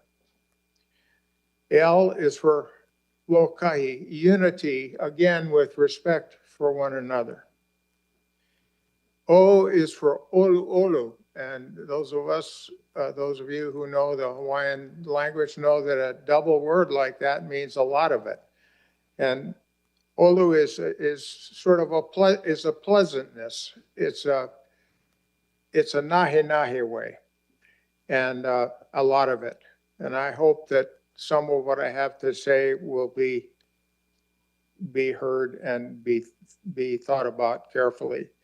The next part of aloha is H, which is ha'a. Again, another double Hawaiian word. And it means a lot of humility. It really means a lot of emptiness. So that means openness for sharing and 30 building seconds. community. And the last one is aho nui, which is patience with persistence. And there's a lot of persistence in the community today, thoughts of persistence, but let's do it with respect. Thank you all for participating. Malama pono, e mau ke o kahina pono, ika pono, mahalo ke akua, ma mama ua noa. Thank you for your testimony. Thank you. Chair, your next two testifiers are via Zoom.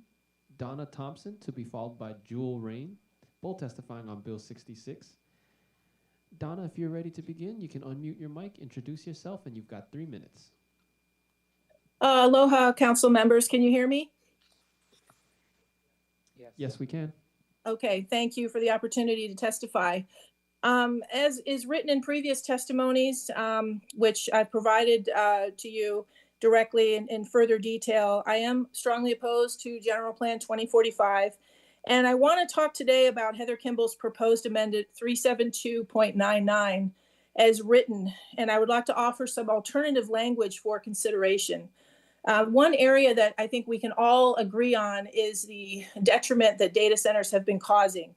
And one of the bigger issues that has come up recently that I've been researching, and I am an investigator of over 33 years and worked many federal cases.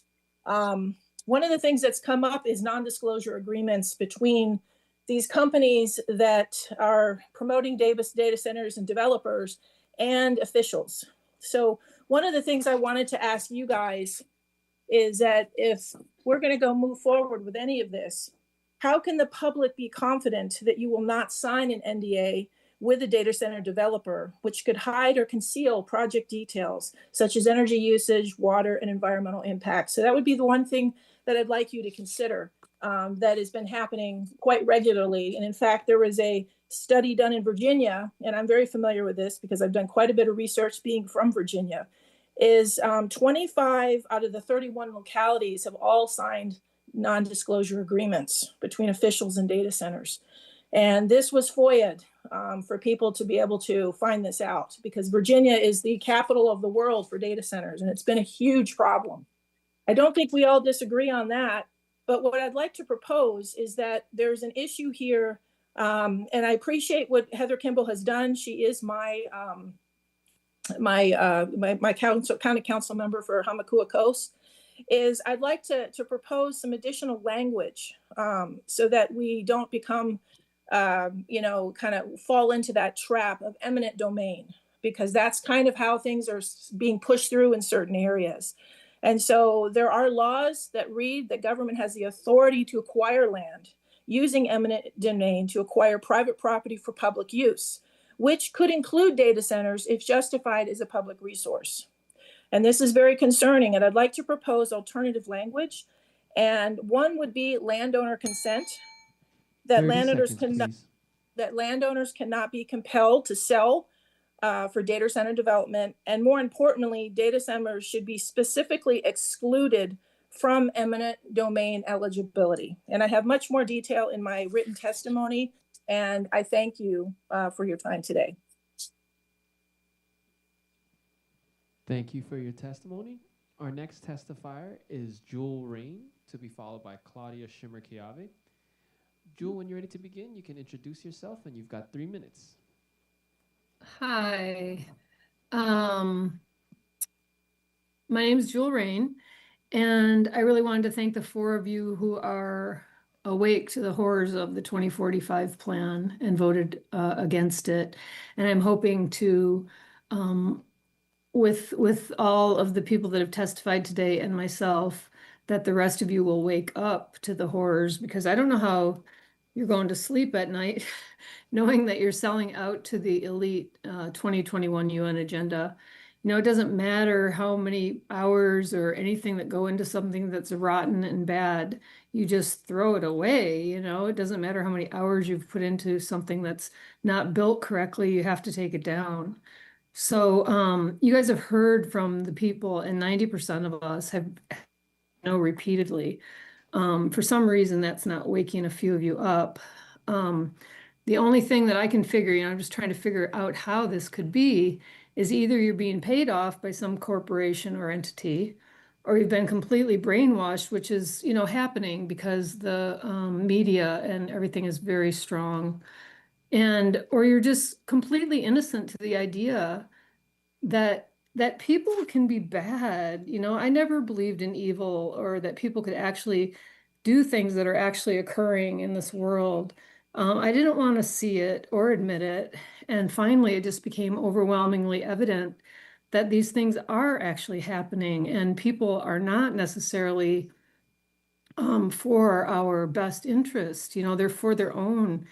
And it's hard to believe, but you know, I think we all want to live in an innocent world where we can trust and trust that everyone has our best interest at heart. But since I've been doing research for about the past 6 years or 7 years on this, it's not that way. You know, Klaus Schwab has announced publicly that you will own nothing and be happy. Bill Gates has said many times they're trying to get the population down to 500 million. And that's all it'll take for the amount of basically slaves, you know, to run this place. And the rest of things can be taken care of with AI. And like Donna was just talking about these data centers, and people have said that those things are extremely frightening. And so anyway, I can go on with naming names, but oh no. I just want to be assured that whatever's written in any plan for our island is extremely precise, no room for vague understandings, because the powers that can run with that. We're in extreme trouble. It's very dangerous to vote on this. We don't want to be in 15-minute cities. I'm an organic farmer. I love the land that I'm a steward of, and I take care of it with great pride and love. So thank you so much for your testimony. The 3 minutes are up, so we're going to have to move on. Chair, our next testifiers are here in the Hilo chamber. Claudia Shimmer-Kiave, to be followed by Aaron Zeman, both testifying on Bill 66. Claudia, when you're ready to begin, you can introduce yourself, and you've got 3 minutes. Good morning, Chair, testifiers on Zoom and here in both chambers. I haven't prepared a specific set of things to bring up, but I just wanted to kind of demonstrate the amount of work that's been involved, not just by you, but also by the people who have really investigated Can you please identify yourself for the record, please? I beg your pardon? Can you please identify yourself for the record? I'm sorry. My name is Claudia Shimmer-Kiave. I've been coming to Hawaii since 1969 when I was a young girl and came over on a boat. I have testified many times on many different subjects here. I know most of the council members are probably familiar with me. And I come as an RN who's concerned about the health and well-being of everyone every time. And that's what I'll a little bit focus on here. I think that there's a huge disconnect between what the people want and what has been put forward as having come from Hawaii, when it's actually a rubber stamping of a more international focus that's going on everywhere. And many other people have already testified about that. But one of the things I'm concerned about is that there's a lot of waste of time will be if this goes forward, because there are already, as all of you on the council know, legal proceedings being put into effect to try and stop the plan due to certain illegalities, which I'm not totally savvy about, but I understand that there may be a lot of wasted time going on should 45 pass. I still want us to have a lot of amendments come forward, including changes to the map that were proposed with 2026 that was negated due to the fact that it was actually a rewrite rather than just an amendment. Some of the technicalities that have thrown out the simplification of a process that would allow us, as we move forward, to continue to modify it according to the times that it reflects.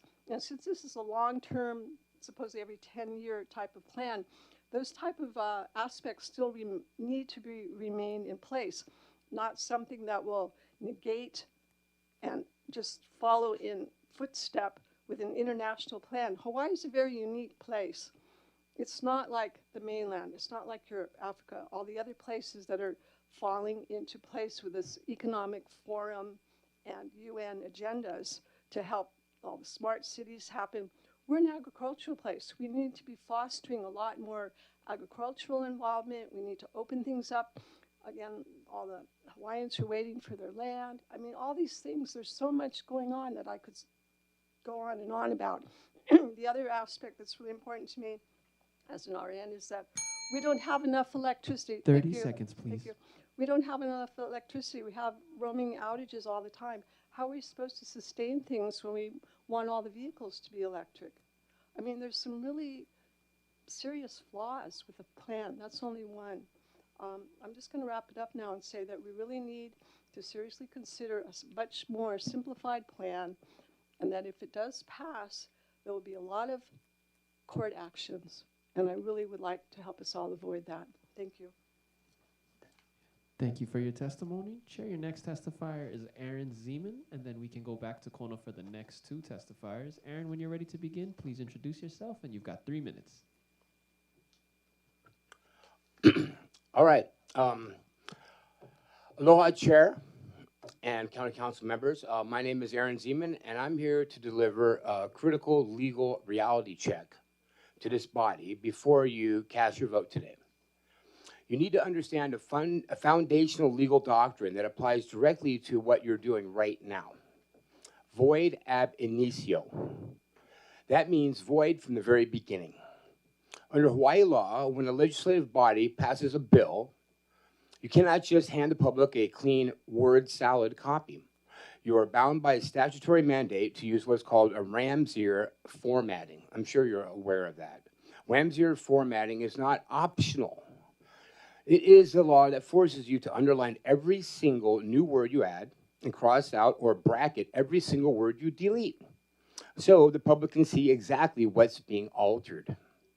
Because this administration completely omitted the mandatory Ramsey formatting, and because a 310-page document suddenly morphed into a 313-page ghost document outside the public eye, your legislative chain of custody has been broken. You have hidden the changes from the people on this island. If you vote to pass General Plan 2045 today, your vote does not make it real. The law treats a procedurally defective bill as a legal hallucination. The courts will rule on this entire process. Void ab initio, wiping it completely off the books as if it never existed. The forensic evidence and screenshots of this ghost metadata were officially filed with Judge Nakamoto in the Third Circuit Court. The record is locked. Do not look foolish by backing a shady, illegal process just to beat a political clock. I strongly advise the council to defer this vote immediately before the court steps in and declares your actions void ab initio. This is before the Hawaii State Supreme Court, and I've already been, and there's a case number for that. You guys can check that out. And there's been a court hearing date set by Judge Nakamoto for July 15th, where we're going to get all this out in the open. So 30 seconds. you guys might want to think about it. I know some of you aren't going to be here and you want to get this passed through for your constituents, whoever they may be. We're not quite sure where all your influence comes from. But the 4 that voted against this before continue. We only need 1 more. And don't forget, we got the mayor. And it's all going to be declared void. So it would be awfully embarrassing and a waste of everybody's time. Thank you. Thank you for your testimony. Scott, if you could introduce your next testifiers, please. Thank you, Rele. The next 2 testifiers here in Kona, Laura Kahuma Lamu, to be followed by Martha Stevens, both in opposition of Bill 66. Laura, go ahead and state your name for the record. Proceed. You have 3 minutes. Aloha. I'm Laura Keawe Amahikai Kalani Kahulamo. I represent myself and my keikis, my kupuna ancestors. I am not for the General Plan 2045. It's not about the people of Hawaii. We still believe in our culture and traditions. Every plan you guys made is not for the people and for the Keikis' future. Please listen to the people of the Aina, because one day you guys will find out what we're talking about.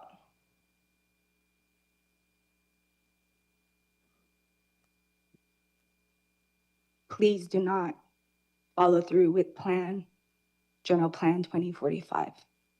Ua mau ke au ka ina I kupono. Mahalo. Martha, go ahead and state your name for the record. You have 3 minutes. Hello, I'm Martha Stevens, and I've spoke with the County Council now many times about the General Plan 2045, and I think I may have even been the first one to let everybody know this doesn't come from Hawaii. It comes from the United Nations. I do a lot of research. I read, I get up in the morning and I read. I choose different subjects to study. I look at all the different information on that particular subject.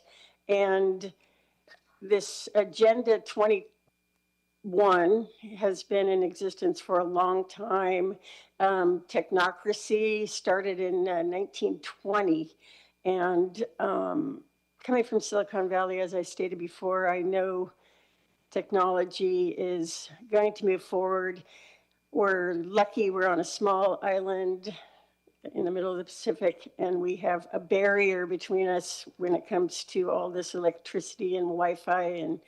But if you bring this in here, everything will change rapidly. It will flood, the gate will open for the Fortune 100 companies to come in and have their way, and they will be funding your roads in Waikoloa and everywhere.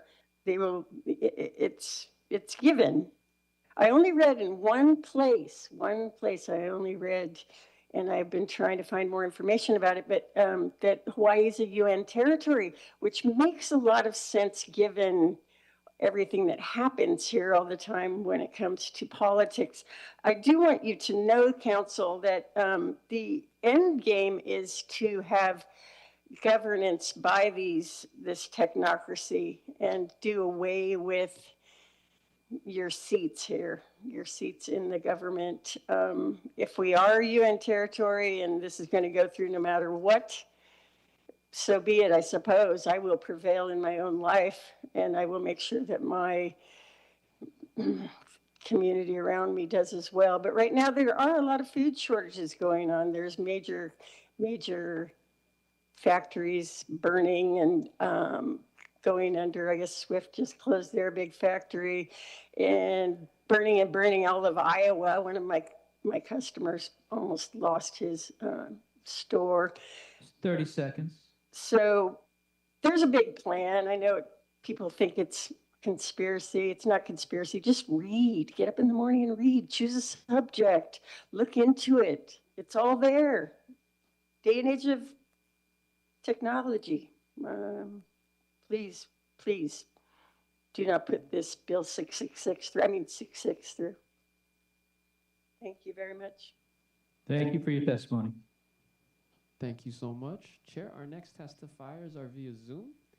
Carolyn LaPaul LaChance to be followed by Chuck Flaherty. Carolyn, when you're ready to begin, you can unmute, introduce yourself, and you've got 3 minutes. Oh, you'll have to unmute first.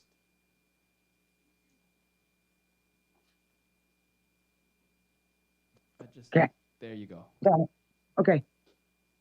Aloha, Chair. I'm Carolyn LaPaul LaChance. I represent myself. Aloha, Chair Niba. Members of the Hawaii County Council. I submit this testimony in strong opposition to Bill 66, Draft 2, adopting the County of Hawaii General Plan 2045. I respectfully ask the Council to vote no, postpone, or remand Bill 66 for further public review, constitutional analysis, and explicit protections for private property, agricultural land, rural communities, water independence, food production, and the rights of the people. My objection is not to responsible planning. My objection is to adopting a broad land use framework that may later be used to justify restrictions on private land, rural living, agriculture operations, mobility, housing choices, water catchment systems, infrastructure access, and permit approvals without clear constitutional safeguards. The county's general plan 2045 includes objectives to reduce vehicle miles traveled, increase mass transit ridership, expand sewer service to urban growth, etc. Some of these goals may sound beneficial on paper, but without firm constitutional guardrails, they can become tools for coercive land use control. Hawaii has already seen the danger of broad emergency and planning authority being used faster than the people can meaningfully respond. Lahaina remains a moral warning to every island. After the Maui wildfires, families lost homes, land, community stability, and generational security.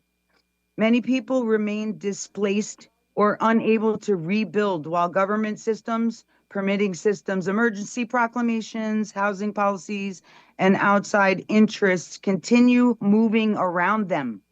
That should not happen on Hawaii Island. This council should not pass any planning document that could become a future excuse for a land grab, forced density, managed retreat, compulsory infrastructure burdens, public-private development pressure, smart growth coercion, or permit conditioning that effectively strips people of lawful use of their land. The Fifth Amendment protects private property from being taken for public use without just compensation. The 14th Amendment protects due 30 process. seconds, please. The Hawaii Constitution likewise protects life, liberty, property, due process, equal protection, privacy, and property rights. Everything in the bill, in Bill 26, needs to have the verbiage of the protections for the people by the Constitution for we the people. That's the verbiage that needs to be seen in this bill if it is to pass. I respectfully request that council vote no. That's it. Thank you for your Thank testimony. you. Our next testifier is Chuck Flaherty, to be followed by Kaleka Ilikini here in the Hilo Chamber. Chuck, when you're ready to begin, you can introduce yourself, and you've got 3 minutes. Mahalo, really. Aloha. We'll be in recess. We need to get this audio figured out. It's a little too soft. We'll take a short recess. We'll be back at 10:50. Sorry, Chuck.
Scott, can you do a quick sound check from Kona just so that we can test the Zoom level real quick?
Checking in with Pahoa or Kona, if you could just do a quick audio check for me.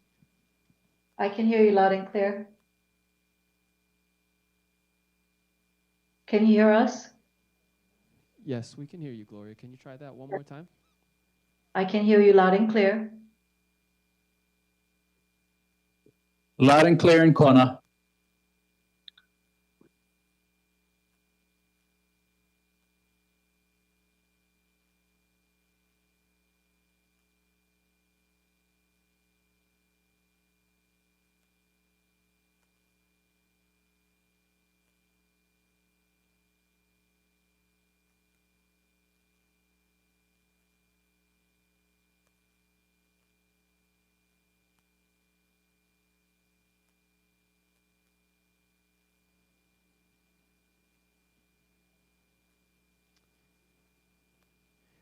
Chuck, thank you for your patience. If you could do a quick sound check with us just to make sure that everyone can hear.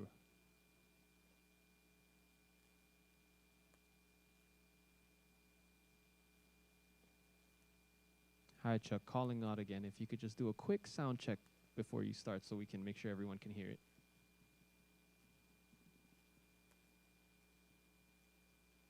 Can you hear me?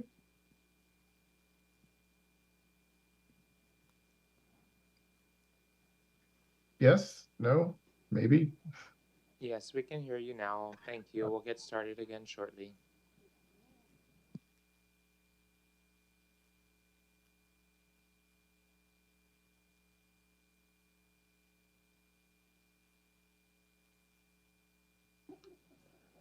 Thank you for your patience, everyone. 10:50, calling this meeting back to order. We'll proceed with testimony from Mr. Chuck Flaherty via Zoom. Mahalo, Chair Naba and members of the County Council. I'm testifying today on behalf of the Sierra Club Hawaii Island Group in conditional support of Bill 66 and in continued opposition to Communication 92 of the General Plan 2026. Members of this council may know that the Hawaii Island Group has urged consideration of language contained in the former draft General Plan 2040. You may know that the Hawaii Island Group has raised numerous issues with the current draft General Plan 2045, most of which have yet to be addressed since its release in September of 2023. And we also understand that there's a potential for litigation. However, after 11 years, thousands of hours of public and private interest inputs and comments, after nearly $2 million in county taxpayer funds being expended, and given the current political environment, it's time to make tough decisions. So therefore, Hawaii Island Group will support Bill 66 Draft 2. However, the support is conditional. The condition is that the council members make public statements that they agree to submit and introduce interim amendments to General Plan 2045 immediately subsequent to passage and enactment into law. Examples of those subsequent interim amendments have already been introduced.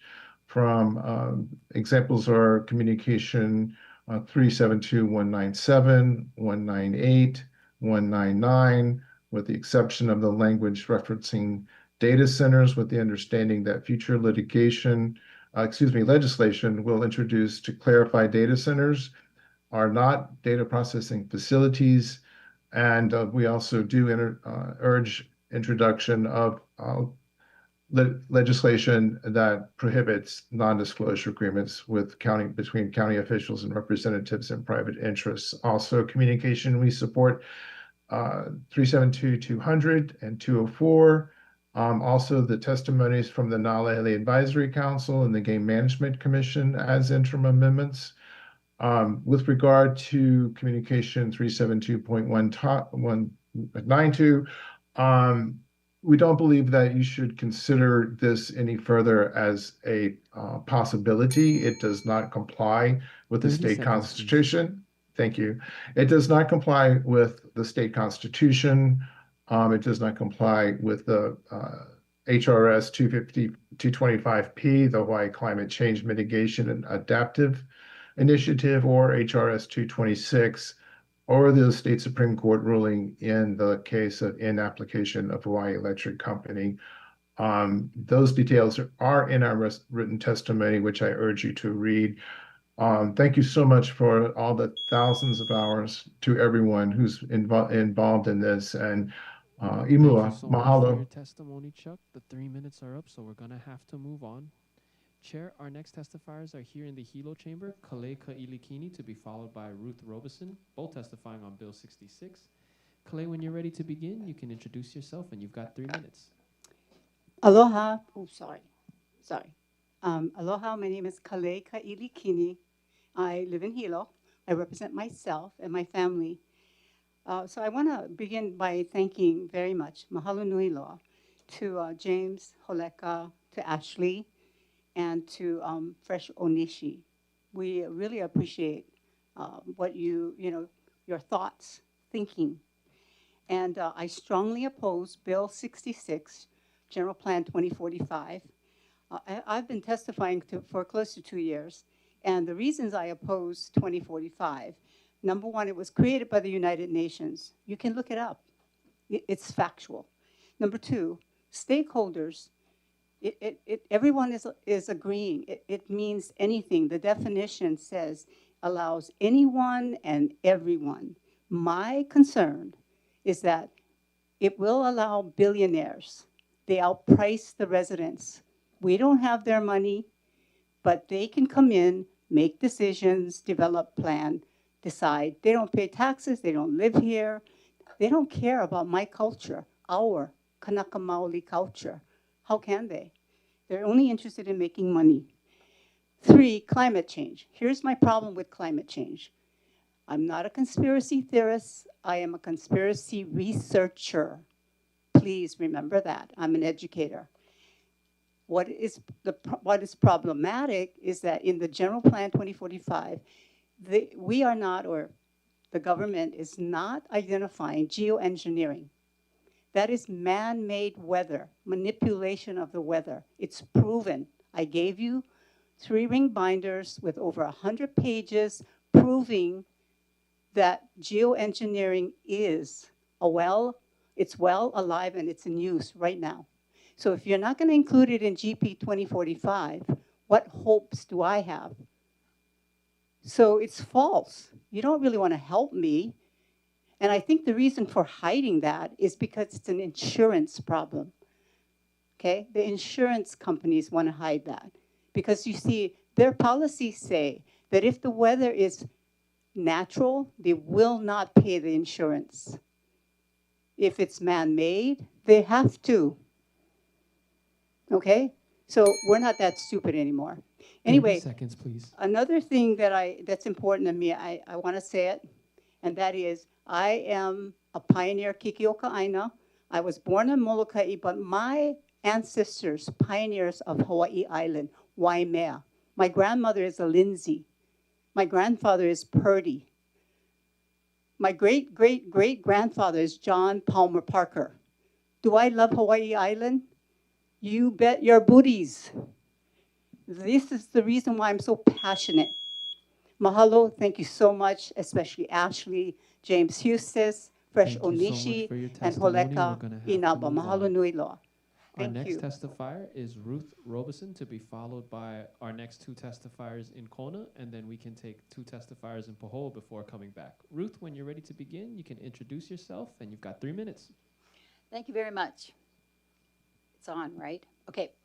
My name is Ruth Robison. I've lived in Hilo since 1982, and I lived in Honolulu before that since 1962. I'm here to strongly support Bill 66. I urge the County Council to adopt the General Plan 2045 with its targets intact. I attended the committee meeting prior to this, where I understood the planning director and Corp Council to say that the legal way to make substantive changes to the general plan was to pass it now as it is, then to have those amendments that have been suggested go through a similar, though obviously less complex and lengthy, process of reviews and inputs. The 2045 general plan took 11 years to develop through a process that involved the county government, planning commissioners, and community members across the island. Many public workshops, draft reviews, and comment periods were held starting in 2015. The final draft was released in 2024. There is a proposed amendment to Bill 66, which would make substantive changes to the 2045 general plan. The amendment removes the plan's chapter on energy sustainability and resilience. It removes every measurable target, including the commitment to eliminate fossil fuel electricity generation, the county fleet electrification timeline, the transit ridership goal, and the zero waste target. It removes the, quote, just transition, unquote, equity framework. It removes the biocultural stewardship structure that took years of community input to build. It removes accountability.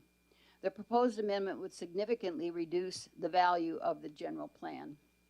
I support Hawaii's movement toward energy independence through locally generated clean energy, including geothermal, solar, and wind with batteries.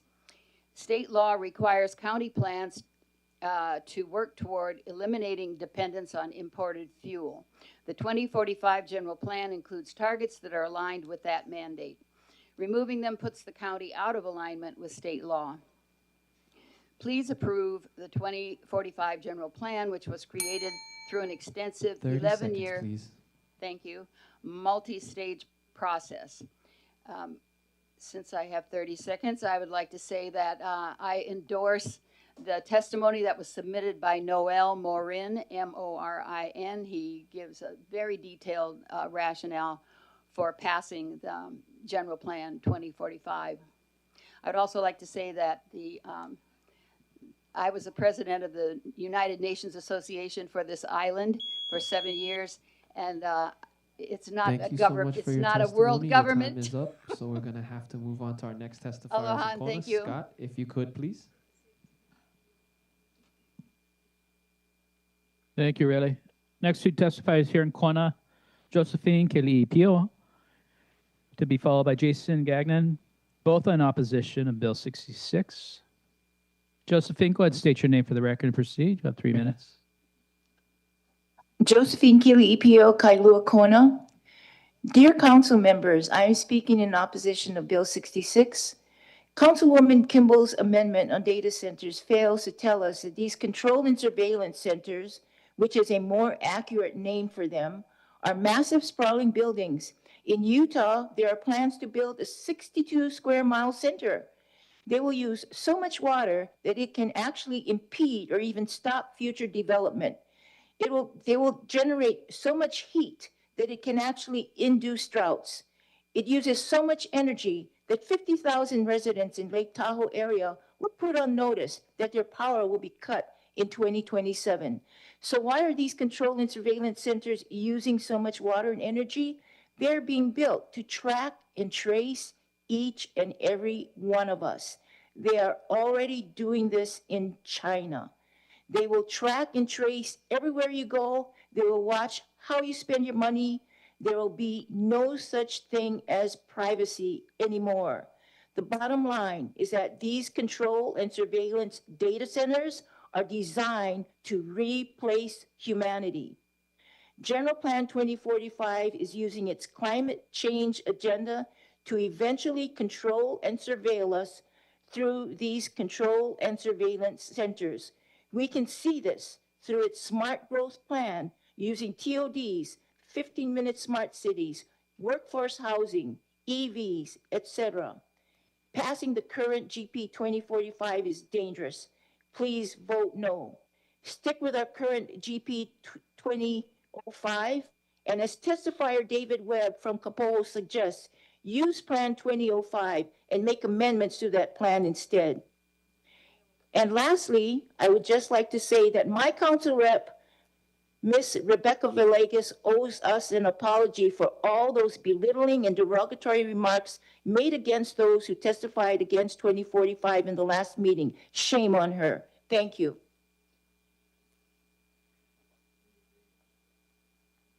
Next testifier here is Jason Gagnon. Jason, state your name for the record and proceed. You have 3 minutes. My name is Jason Gagnon. I've been a Big Island resident for 35 plus years. And today I am testifying against Bill 66 and the General Plan 2045. With everything we've heard today opposing this bill, it's crazy, just absolutely crazy that it's still being even considered, especially rolled up into a 310-page bill. Why aren't we addressing these issues separately so that we can really get into what's going on here? I feel like it's always rolled up into a big giant bill to get passed, whatever it is you want. Obviously, looking around here today, people don't know what's going on. And that's your plan, is to push things through without people knowing what's going on. Talking just about the gas, getting rid of gasoline engines, I mean, I believe I'm correct in believing that this island runs on gasoline and diesel. Where's the plan to change that? You know, just to get our island running cleanly. We're jumping ahead where we just have no idea what's going on. And I don't believe that our council is here helping and supporting its people by passing this bill. I live and work an hour from town. You know, what's going to happen when I can't drive to work because I'm using too much gas? I mean, you're already seeing these prices going up. You know, it's harder and harder to support your family here. And how is 2045 going to benefit me and make it easier for me to raise a family? I just don't see it, and I just really wish you'd all vote no on this. And thank you very much for allowing me to testify. Thank you for your testimony. Thank you so much. Chair, our next testifiers we'll take are in Pahoa. Gloria, if you could introduce your 2 testifiers, please. Thank you, Riley. We have Sarah Steiner here, commenting in opposition of Bill 66, representing herself. Sarah, you have 3 minutes. Please restate your name for the record. Yes, thank you. My name is Sarah Steiner, and I'm a resident of Pahoa since 1985 in January. Always living right by the geothermal plant. We're not talking about that right now unless I have time. So I oppose Bill 66. I oppose the 2045 general plan and the 2026 version. What happened to the general plan 2040? That's the plan that began in 2015, and it was getting through the process until COVID in 2020, and now you're going to call me a conspiracy theorist, where the Great Reset was happening and we all had to stay home and wear our masks and not do anything. Somehow Zendo Kern's planning department pulls out the general plan 2045, which does not even reference the 2040 plan whatsoever. Okay, how did that switch happen in those 2 years? Who paid for that? Who benefits? We'll discuss that. Why is there no HELO community development plan? You guys got a third of the residents, but yet you don't get to determine what's going to happen in your community. You should insist that they form it now because while this general plan needs to go back to the planning department, the Hilo Community Development Plan can come up with the plan and submit it. You're saying your council, you represent the residents around the island, and you're supposed to be doing the greatest good for the most amount of people. This plan uses lava map overlays of all over the whole island to dictate how the county is going to steal our land. Tens of thousands, if not hundreds of thousands of acres all over the island are being taken out of agriculture without due process, and you're being placed into a natural designation and where we're limited with what we can do. And, you know, you're going to tell us what can we grow and everything. So that's not sustainable. Who decides that Hilo, Kona, and South Kohala are the areas for the new housing clusters? Who decides that only those roads are going to be maintained and expanded? This is all from the 2045 plan. Who decides that the Mauna Loa side of Highway 11 from Kea'au to Volcano stays agriculture? But yet you take prime ag land at Shipman and turn it into urban clustering. Everybody on the Kilauea side of Highway 11, 50,000 substandard lots all along there, turns into nature. You taken their agriculture designation away, now they can't do things with their land. This is, you know, this is illegal. You've provided no public due process notification. On the change map, I don't see Daniel K. Inouye Highway anywhere on that map. And you're using the lava flow map that shows there's lava on my land at Poiki where there is none. So how many other tens of thousands of TMKs are you going to change your zoning for? It's not even, you're using a map that doesn't even fit correctly. The plan claims to be dictated by climate change and protection from natural hazards. So then how come downtown Hilo is slated for total urban expansion right downtown Hilo in a tsunami zone? It's BS, okay? There's no environmental justice. You're sending all your poop down to Keaukaha, and your plan is to still do that. I don't see any other heavy industrial or any industrial at all except for Keaukaha. And so that's got to stop. That is not environmental justice. All of the Kona coffee belt above the highway is going to go from ag to natural. Really? That's really going to support us? That really is, you're really interested in sustainability for the island by taking all the ag land from us? Why is the Puako Desert slated for a huge urban expansion? There's not even any water there right now. Go look at your change map. That's absurd. Who owns all the land that is slated for all these urban expansions? It looks like, you know, it's a favoritism, and that all needs to be disclosed. Bill 66, do not pass it. The general plan needs to go back to the planning department. The public meetings need to start again after everybody's been notified in their yearly tax assessments that their land is up for zoning change. You know, what's that going to change the taxes? Are you going to reduce everybody's taxes that is now in a natural zone that we can't use our land? I mean, you don't get to steal the land, and you don't get to steal the water. And a data center, what is a data center for? It's to surveil us and for some AI generation. I mean, we don't need that crap. It's all over already. It's all over the world. There's no benefit from any AI centers for any of the residents of Hawaii. We don't even have power. You guys want to mandate electric vehicles and you don't even have the power to run them. It's hilarious. And no more geothermal. Geothermal is not clean, it's not green, it's not sustainable. The current one geothermal plant, you've got at least 36 lawsuits in 36 years. That doesn't count all the lawsuits against just the state and private people. There's no known impacts because you guys have canceled, the mayor or the county or whoever cancels our health studies, they cancel our water studies. And there's no air modeling. There's no proof that we're being harmed. We're all called just anti-geothermal, and we're all called conspiracy theorists and NIMBYs.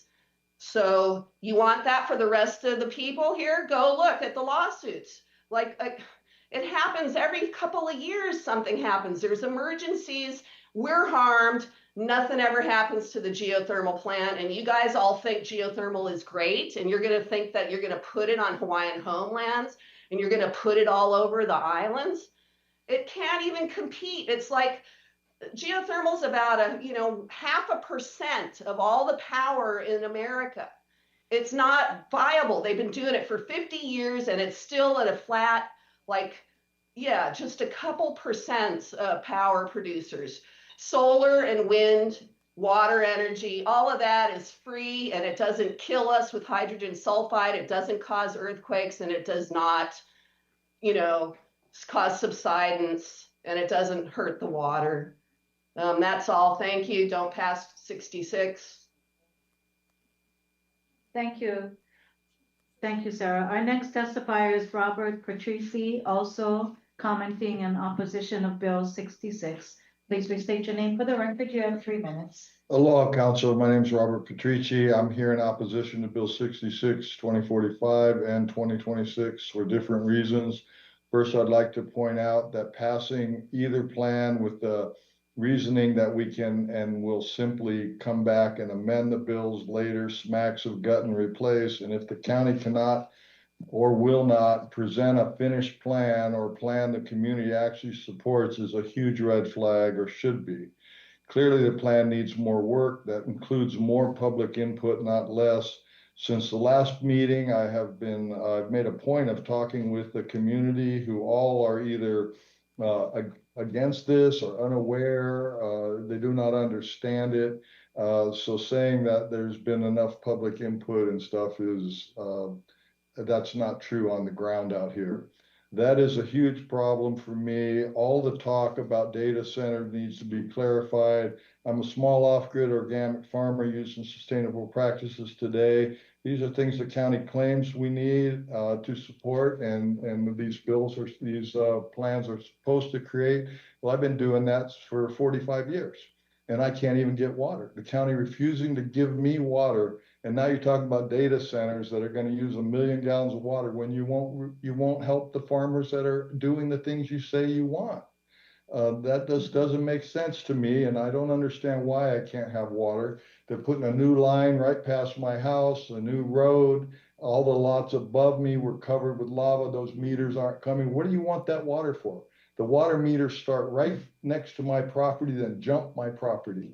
And I've got trees there, been there 25 years. When that drought happened last year, I lost 10% of my trees because I didn't have enough water. So, I'm sustainable, I'm off grid, I'm doing all the things that climate change is supposed to want to do, and the county won't give me water, and I don't understand why.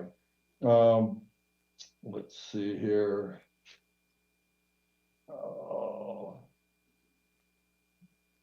And if you don't put those water stubs in now, they're going to pave that road over. And then when it comes to the point where if we win and we're going to get the water, the road's going to have to be dug up. It's just like what happened in Pohiki when you guys spent $9 million to go down there and supposedly rebuild the boat ramp.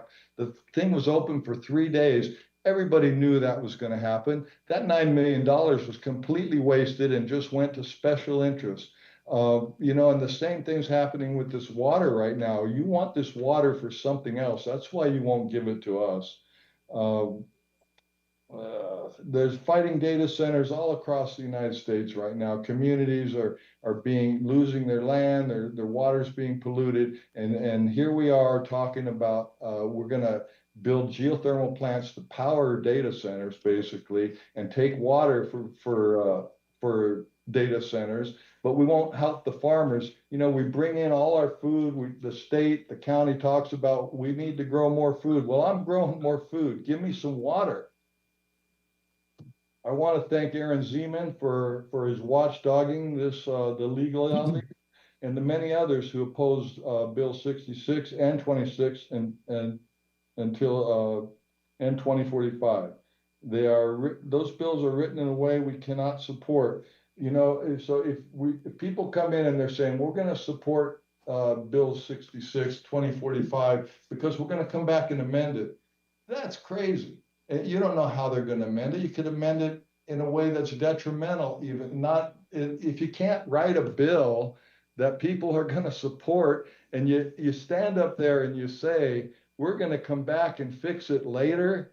I mean, that's crazy. Thank you very much. Thank you. Thank That's you it for for your testimony. Chair, our next testifier is via Zoom, David Webb. Dave, if you'd Okay, like to unmute- hello. Oh, there we go. If you'd like to introduce yourself, you'll have 3 minutes. Yeah, my name is Dave Webb. I'm in Kapoho. Okay, now, the original plan in 71, it was primarily about land use and infrastructure development. And then it was amended very well in 89 and then in 2005. And that's the plan we're using right now.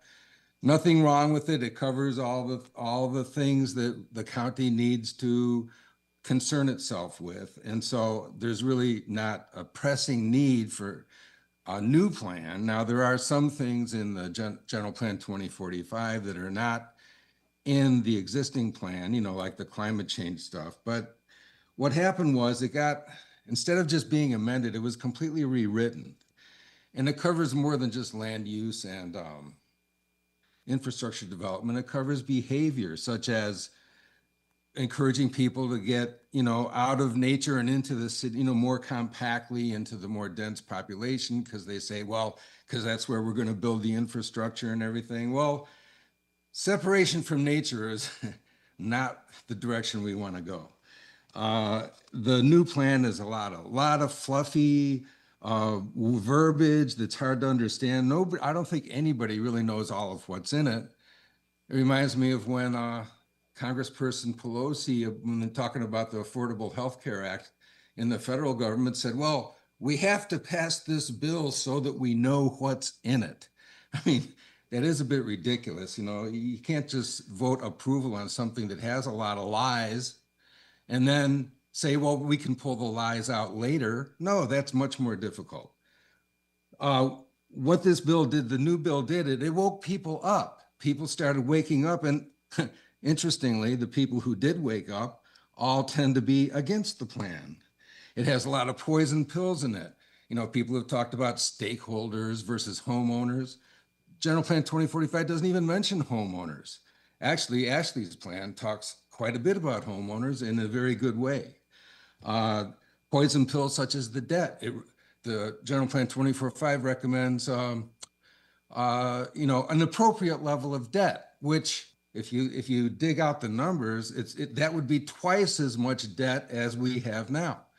Right now, 7% of our budget services the debt, and they recommend 15% servicing of the debt. Now, something that's a little bit new to me is the data center idea. I didn't know that the new plans were tending to allow those things, but as an earlier testifier said, you got to ask yourself, what's the purpose of these things? We don't need them for internet access or, if you want AI help with your search engine or whatever, you don't need giant data. And what do they do with energy? They increase the amount of energy used by a huge factor, 3 minutes are up, which so is we're gonna have directly to against our move climate on to our change next testifier. goals. Now, thank you so much for your testimony. Chair, the next testifier we have is listed in the Zoom room as iPhone 3 at this point. If this is Dea Reckley and Rocky Ishibashi, if you'd like to unmute at this point and introduce yourself.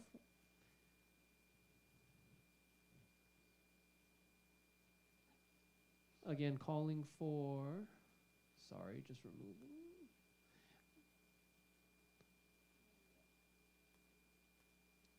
In the Zoom room, I've just requested that you turn your camera on to confirm that you are here to testify. If not, we will be moving on.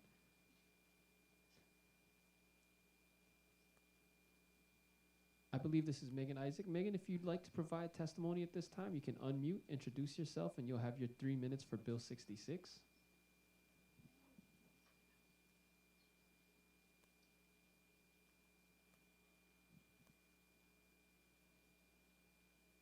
I just sent you a notice to unmute.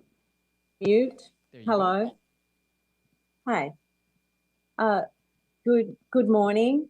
My name is Megan Isaac, and I live and work in downtown Hilo as a property owner in downtown Hilo. I'm here representing myself and to urge you not to move forward with this legislation. Both plans, as have been stated, 2045 and 2026 are not legal to move forward. And as has been stated, this is already a case before Judge Nakamura with a hearing on July 15th. I have legal concerns of the optics that we saw with an exchange last week where Council Member Dennis Onishi, who is considering passing this Plan 2045 into law, could not receive an opinion about maps that are being established as having primacy. And those maps are to, we're understanding from the legal language in the plan, these maps are to guide future land decisions. Dennis Onishi was asking Corporation Counsel for advice about flawed maps that are associated with the plan, and Corporation Counsel at that time declined to provide an opinion. This left Dennis Onishi requesting, legal advice from Jeff Darrow, who recommended as planning director of the County of Hawaii that the planning department, that the county council move forward with passing a law and then passing a plan with flawed maps and amending the maps later. This was very concerning to me, and I do recommend to you, this is the moment to stop and pause. I have brought up, each time I've testified, I've brought up that there's a problem with the county council moving forward with a plan that does not include Hilo. It's a huge matter of due process, and it will cause problems. I do easily predict that. You only need one legal concern to stop moving forward, and you are hearing many of them. I'm aware that Corporation Counsel is in the room with you, and I obviously recommend to you that you would be consulting with Corporation Counsel, because you have been given notice today of several significant legal concerns. And I thank you, and my name is Megan Isaac. Once again, aloha. Thank you. Thank you for your testimony. Chair, your next two testifiers are here in the Hilo chamber, William Haas, to be followed by Steve Shropshire, both testifying on Bill 66. William, when you're ready to begin, you can introduce yourself and you'll have 3 minutes. My name is William Haas. I don't know where to start other than from my heart. You've heard so many testimonies. I'm very ignorant on what is in them 360 pages or whatever. I first came here in 2001. I moved here permanently in 2014. I'm not an islander born, but I love this island. I've always loved this island, and I love the people. I'm in Lower Puna. I'm a farmer. I grow food. I love my neighbors. There's a lot of great people here. All you people. I would not want to be in your seat trying to make decisions for everybody. But we all have a conscience. We've all witnessed what has happened with decisions that were horrible for these islands. And the decisions that you guys are making today, or going to be making, or whatever, be guided, because this is for the generations of these islands. And the forest, the birds, I love this. The people, the nature. I go to vacation to go to Kona and come back to my home that is being changed at a very dramatic rate of speed. and I've witnessed it. And I'm here to gain understanding because I want to stay out of politics as much as possible. But you people are put in these positions to represent the people. And then make the decision for the whole island. Not just bits and pieces or pieces with, but there's people that don't even know what's going on today. I didn't know until 2 days ago. And all I can do is come from my heart and speak for my friends and family that I have here and the people that I interact with every day. 30 seconds, please. There's a lot of good things that can happen. There are solutions. And it's up to you guys because you guys are the educated. You guys know what's happening on all the fronts.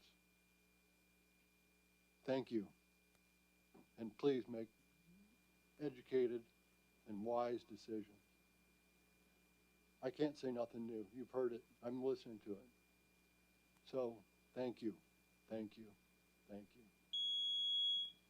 Thank you for your testimony. Chair, your next testifier is Steve Shropshire, and then we can go to Kona for their final testifier as well as Pahoa. Steve, when you're ready to begin, you can introduce yourself, and you've got 3 minutes. Thank you, Chairman Inaba, members of the Hawaii County Council.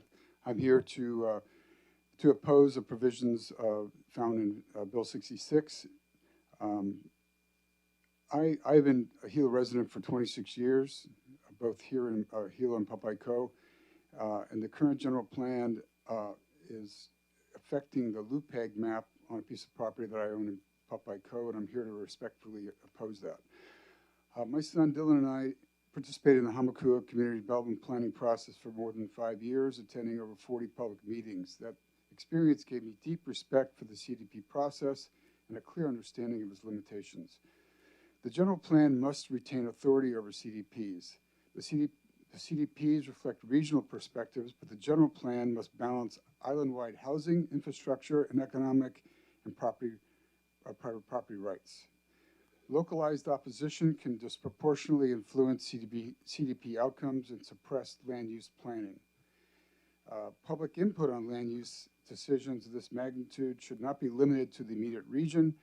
It should include island-wide voices, including those who would benefit from affordable housing near Hilo and deserve the opportunity to weigh in on the suitability of this property. Hawaii Island's housing crisis has only worsened significantly since the Hamakua CDP was adopted, and that change condition alone warrants fresh review of restrictive designations. We have also been working on a project that has evolved into an agricultural community that incorporates pocket neighborhoods and provides farming opportunity for its residents. This is an exceptional project, and exceptional projects deserve exceptional consideration. What happened in my Hakala property and why this matters. During the CDP process, the steering committee members attempted to downzone my Hakala property from industrial residential to open. I had to hire an attorney who submitted a formal letter of warning that limited that this would substantially limit permitted uses and expose the county to unconstitutional taking claims. There was also a conflict of interest cited in that letter by the CDP chairman for his involvement. The planning department overturned the proposed change. 30 seconds, please. Thankfully, and has now been put back into its original configuration. I'm here just to say that I believe that the mapping should retain its original LUPAC designation as low-density urban, as it's been for 60 years, and does not need to be changed to an agricultural designation, which is going to limit the housing shortages, and this does not encourage near infrastructure development. Thank you. Thank you so much for your testimony. Chair, our next testifiers can be introduced by Scott in Kona, to be followed by Gloria and Pahoa. Scott, if you could, please. Thank you, Rele. Our last testifier here in Kona, Aaron Kotaska, in opposition to Bill 66. Go ahead and state your name for the record, Aaron, and proceed. You'll have Hi, my name is Aaron Kataska. I'm from Salcona. I'm here to testify to vote no for the Bill 2045. I encourage the council to vote no for this. Don't listen to the shareholders or donors. Listen to the will of the people. I came here in 2010, gave up everything to come here.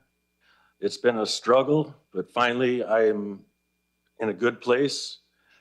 I left Wisconsin because I saw the geoengineering firsthand, the stratospheric aerosol injection that the government has emitted like 12 years ago.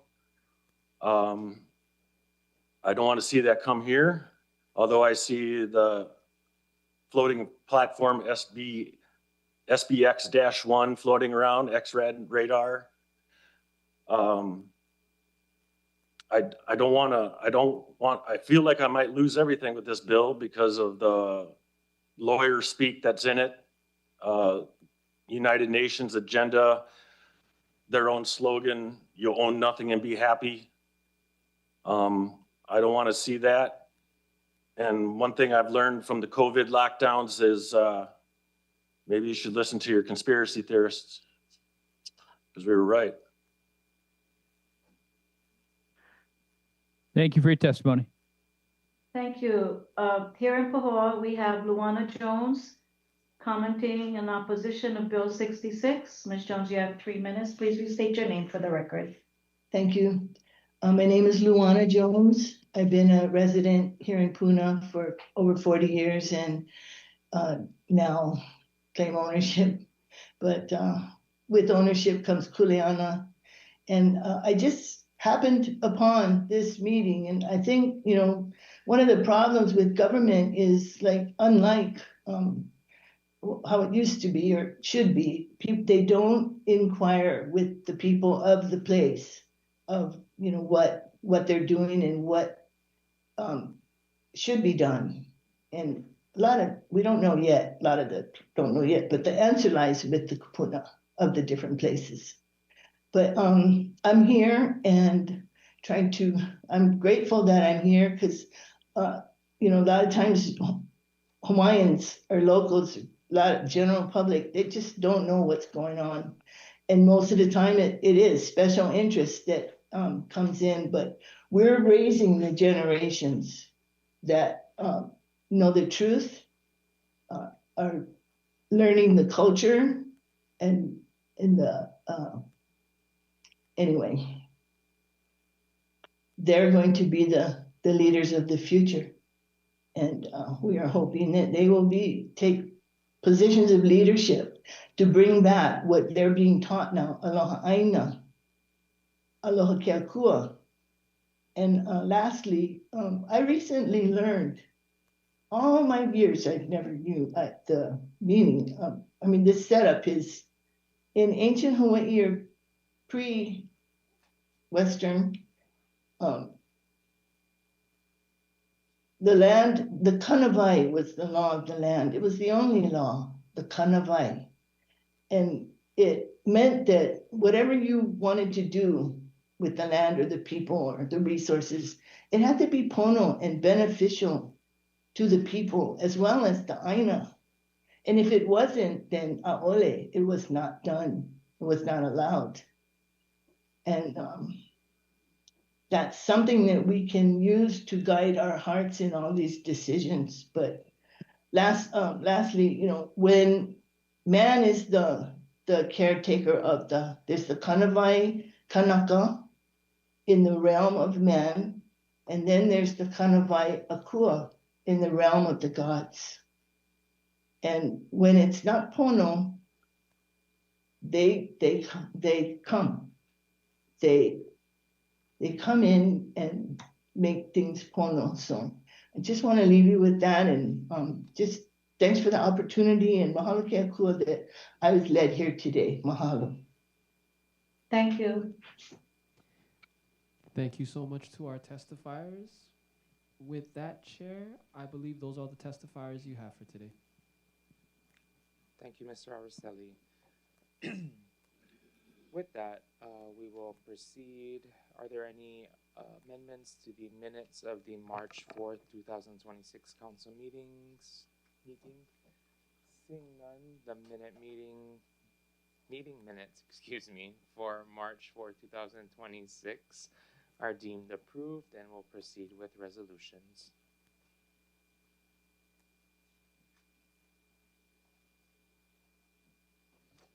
Is there any testimony for resolution 503-26? Hearing none, resolution 503-26 accepts dedication of a roadway lot identified as lot 7A2, being a portion of property identified as tax map key 28007-085, situated at Pepekeo and Makahanaloa, District of South Hilo, Island County, and State of Hawaii. The landowner seeks to dedicate the roadway and all improvements for public road purposes. Introduced by Councilmember Kimball by request. Motion to approve resolution 503-26. Moved by Councilmember Kimball, seconded by Councilmember Hustis to approve resolution 503-26. Councilmember Kimball. Just ask for my colleagues' support to resolve this roadway issue. Thank you.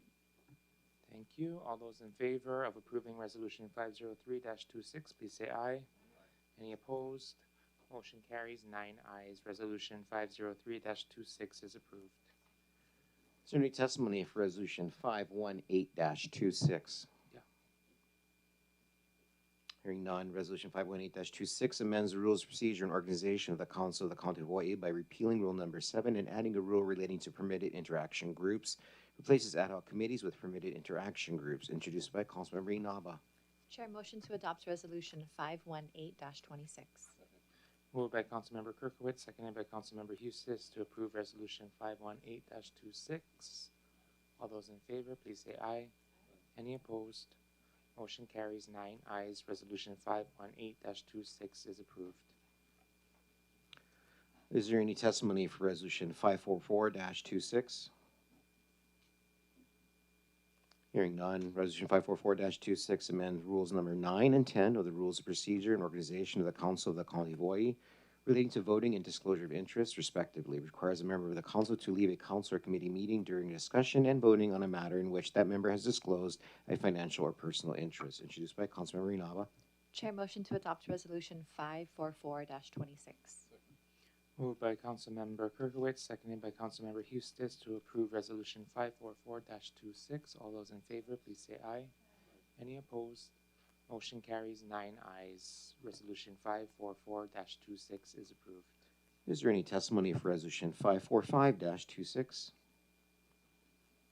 Hearing none, resolution 545-26 amends rule number 2 of the rules of procedure and organization of the Council of the County of Hawaii relating to excused and unexcused absences. Requires a member of the council to notify the council chair whenever that member is unable to attend a council meeting.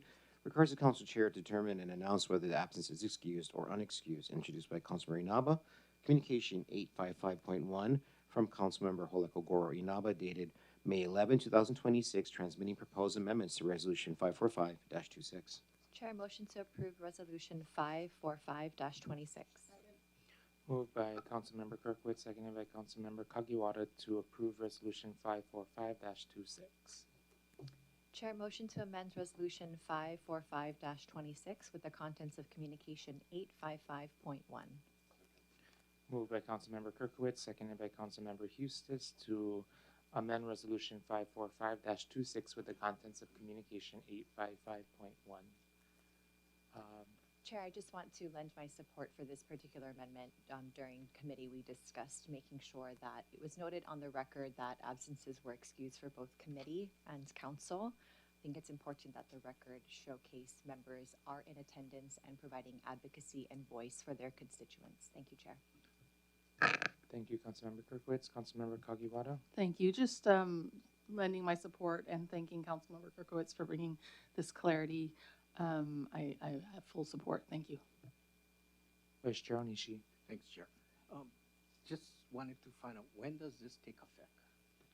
Right after we take the vote on that. Okay, great. Thanks. I yield. Thank you. And again, just for clarity on this amendment, it extends this new rule to cover committee meetings as well. The council chair will still be determining whether the absence is excused or not, but the chairperson of the respective committee is to announce it on the record for that specific committee. All right, if there's no other discussion, all those in favor of amending resolution 545-26 with the contents of communication 855.1, please say aye. Any opposed? Motion carries 9 ayes. Resolution 545 has been amended. Can we get a motion to suspend Rule 23, please? Motion to suspend. All right, moved by Councilmember Kirkowitz, seconded by Vice Chair Onishi to suspend Rule 23 for further discussion of Resolution 545-26 at final reading. Roll call vote, please. On the motion to suspend the rules, Councilmember Galimba. Aye. Councilmember Hustis. No. Councilmember Kagiwara. Aye. Councilmember Connolly Kleinfelder. Aye. Councilmember Kirkowitz. Aye. Councilmember Kimball. No. Vice Chair Onishi. Aye. Councilmember Villegas. Aye. Chair Nava. Aye. Chair Nava, you have 7 votes in favor. Councilmembers Hustis and Kimball voting no. Motion carries. The rules are suspended. Thank you. And before we take the final vote, is there any other discussion from the membership? Councilmember Connolly Kleinfelder. I appreciate you bringing forward these 2 resolutions, as we've had a number of issues that were raised within the past few months through different channels. So thank you for addressing them in a positive way. Appreciate that. Thank you. Thank you, Councilmember.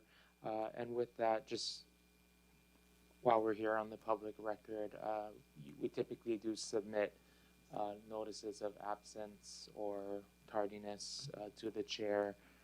Obviously, we don't want that, if it is sensitive information, to be on public record. So asking members to please provide enough detail to me to help me make a determination if there's stuff that you can't put into the letter itself. Thank you. Councilmember Kimball. Just a quick follow-up on that. I think it would be useful for you to describe to the public where they would find the information after meetings. So presumably for the council meeting, it'll be part of the minutes, and similarly for the committee meetings, it will be part of those transcripts. Yes, correct. Thank you, Councilmember Kimball. All those in favor of approving Resolution 545-26 as amended, please say aye. Any opposed? Motion carries 9 ayes. Resolution 545-26 as amended is approved.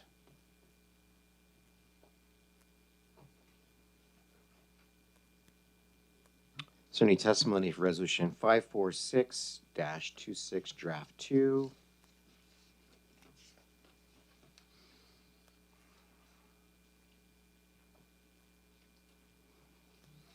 Hearing none, Resolution 546-26 Draft 2, authorize the mayor to into a right of entry agreement with the State of Hawaii Department of Transportation to access a portion of tax map key 29002-080 for the Hakalau Stream Bridge Rehabilitation Project, introduced by Councilmember Kagiwara by request. Chair, motion to approve resolution 546-26. Moved by Councilmember Kagiwara, seconded by Councilmember Hustis to approve Resolution 546-26 Draft 2. Councilmember Kagiwara. Just putting this forth for the Parks Department, looking for everybody's support. Thank you. All those in favor, please say aye. Any opposed? Motion carries 9 ayes. Resolution 546-26 Draft 2 is approved. Is there any testimony for Resolution 547? Hearing none, Resolution 547-26, authorizing the mayor to enter into an intergovernmental agreement with State of Hawaii Health Systems Corporation, Ka'u Hospital and Rural Health Clinic for pre-ordered lunches, allows for the receipt of pre-ordered lunches for senior citizens who are assisted by the county's nutritional services and programs, introduced by Councilmember Kagiwara by request. Chair, motion to approve resolution 547-26. Moved by Councilmember Kagiwara, seconded by Councilmember Kalimba to approve Resolution 547-26. Councilmember Kagiwara. Another resolution just put forward for the Parks Department, looking for your support. Thank you. All those in favor, please say aye. Any opposed? Motion carries 9 ayes. Resolution 547-26 is approved. Is there any testimony for Resolution 548-26? Hearing none, Resolution 548-26 awards 5 stewardship grants from the Public Access, Open Space, and Natural Resources Preservation Maintenance Fund as recommended by the Director of Finance for the fiscal year ending June 30, 2027. Authorize Director of Finance to provide public access, open space, and natural resources preservation maintenance fund stewardship grants totaling $477,266.50 to 4 nonprofit organizations pursuant to Section 10-16H of the Hawaii County Charter, introduced by Councilmember Connie Lee Kleinfelder by request. Chair, motion to approve Resolution 548-26. Moved by Councilmember Connie Lee Kleinfelder, seconded by Councilmember Eustace to approve Resolution 548-26. Councilmember Kimball. Yes, I just wanted to draw everyone's attention to Communication 860.1, which identifies the nonprofits that were not selected for stewardship grants, and Mr. Shapiro is here to answer any questions about those if folks had one, but I thought for the full picture it would be useful for us to have this in front of us with explanations as well. Thank you. Any further discussion? Hearing and seeing none, all those in favor of approving Resolution 548-26, please say aye. Any opposed? Motion carries 9 ayes. Resolution 548-26 is approved. Is there any testimony for Resolution 549-26? Hearing none, Resolution 549-26 authorizes payment of funds from later fiscal years to enter into a multi-year housing assistance payment contract with the property manager of affordable housing project selected by the Office of Housing and Community Development for the project-based voucher program. Authorizes the mayor to enter into a multi-year agreement to buy 29 vouchers for the Kino'oli Senior Residences proposed voucher project. Estimated annual cost of the agreement will be up to $550,000 with a term of up to 20 years. Introduced by Councilmember Connie Kleinfelder by request. Chair, motion to approve Resolution 549-26.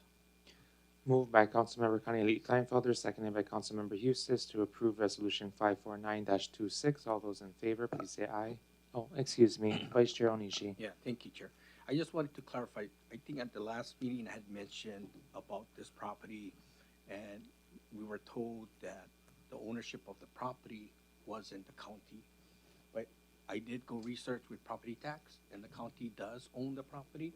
And what happened is back in,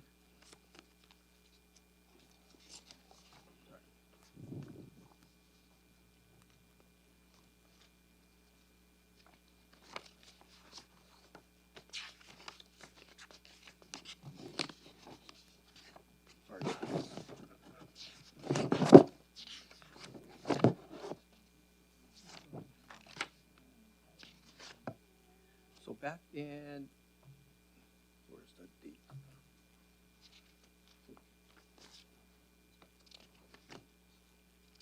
Back in September 21, 2006, the Department of Water bought this property.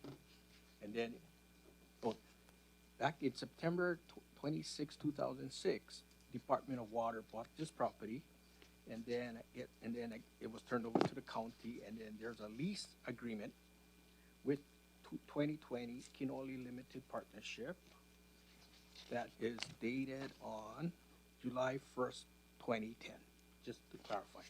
Thank you, I yield. Thank you, Vice Chair Onishi. Any further discussion? Seeing none, all those in favor of approving Resolution 549-26, please say aye. Any opposed? Motion carries 9 ayes. Resolution 549-26 is approved. Is there any testimony for Resolution 550-26? Hearing none, Resolution 550-26 authorizes the payment of funds of later fiscal years of cost items associated with the Hawaii Firefighters Association Bargaining Unit 11 and certain other employees excluded from Bargaining Unit 11 with a contract period beginning July 1, 2025 and ending June 30, 2029. The estimated cost over the 4 years of the new contract resulting from across-the-board increases would be $25,292,860. Introduced by Councilmember Connie Lee Kleinfelder by request. Chair, motion to approve Resolution 550-26. Moved by Councilmember Connie Lee Kleinfelder, seconded by Councilmember Eustace to approve Resolution 550-26.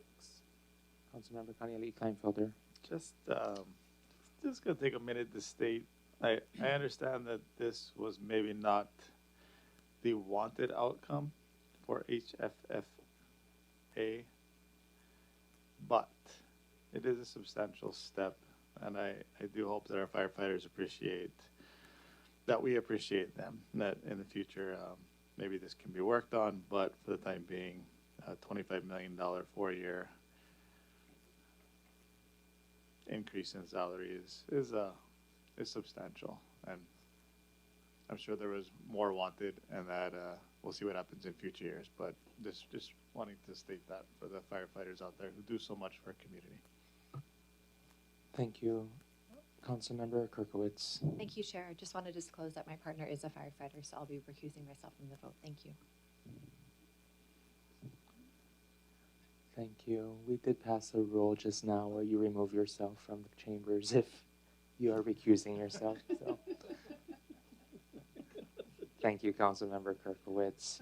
With that, there are any other discussion? No. All those in favor of approving resolution 550-26, please say aye.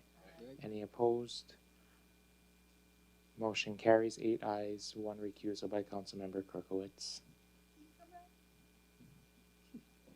Is there any testimony for resolution 551-26? Hearing none, resolution 551-26 authorizes the mayor to enter into an intergovernmental agreement with the state of Hawaii Department of Agriculture and Biosecurity, receive a grant for the coffee berry borer and coffee leaf rust pesticide subsidy program, allows the receipt of $150,000 of federally derived funds to aid coffee growers in Kona and Ka'u by offsetting the cost of purchasing approved pesticides, introduced by Councilmember Connolly Kleinfelder by request. Chair, motion to approve resolution 551-26.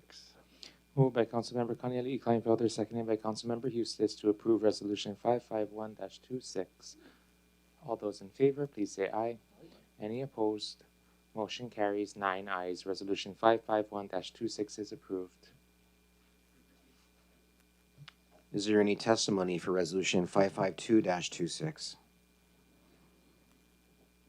Hearing none, resolution 552-26 authorizes Director of Finance to enter into negotiations for the acquisition of lands or conservation easements for all or portion of the properties identified as tax max keys 81009007 and 008, also known as Kokua Kealakekua, situated in Apua'a, Ka'avaloa, District of South Kona, utilizing the Public Access, Open Space, and Natural Resources Preservation Fund.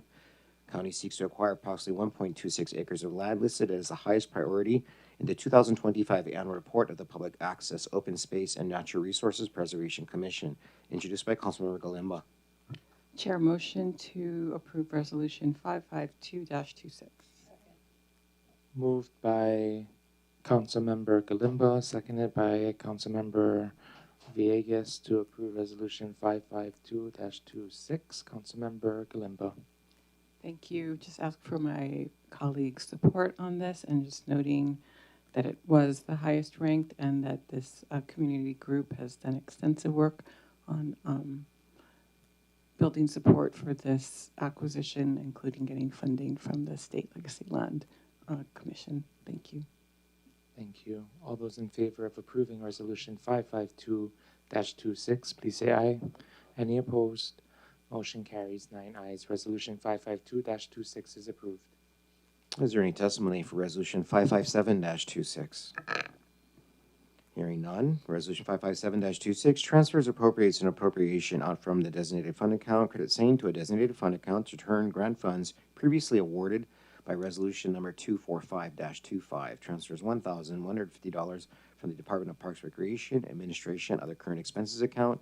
It returns funds to the Clerk Council Services Contingency Relief Account, introduced by Councilmember Connolly Kleinfelder by request. Chair, motion to approve resolution 557-26. Moved by Councilmember Kagiwara, seconded by Councilmember Eustis to approve resolution 557-26.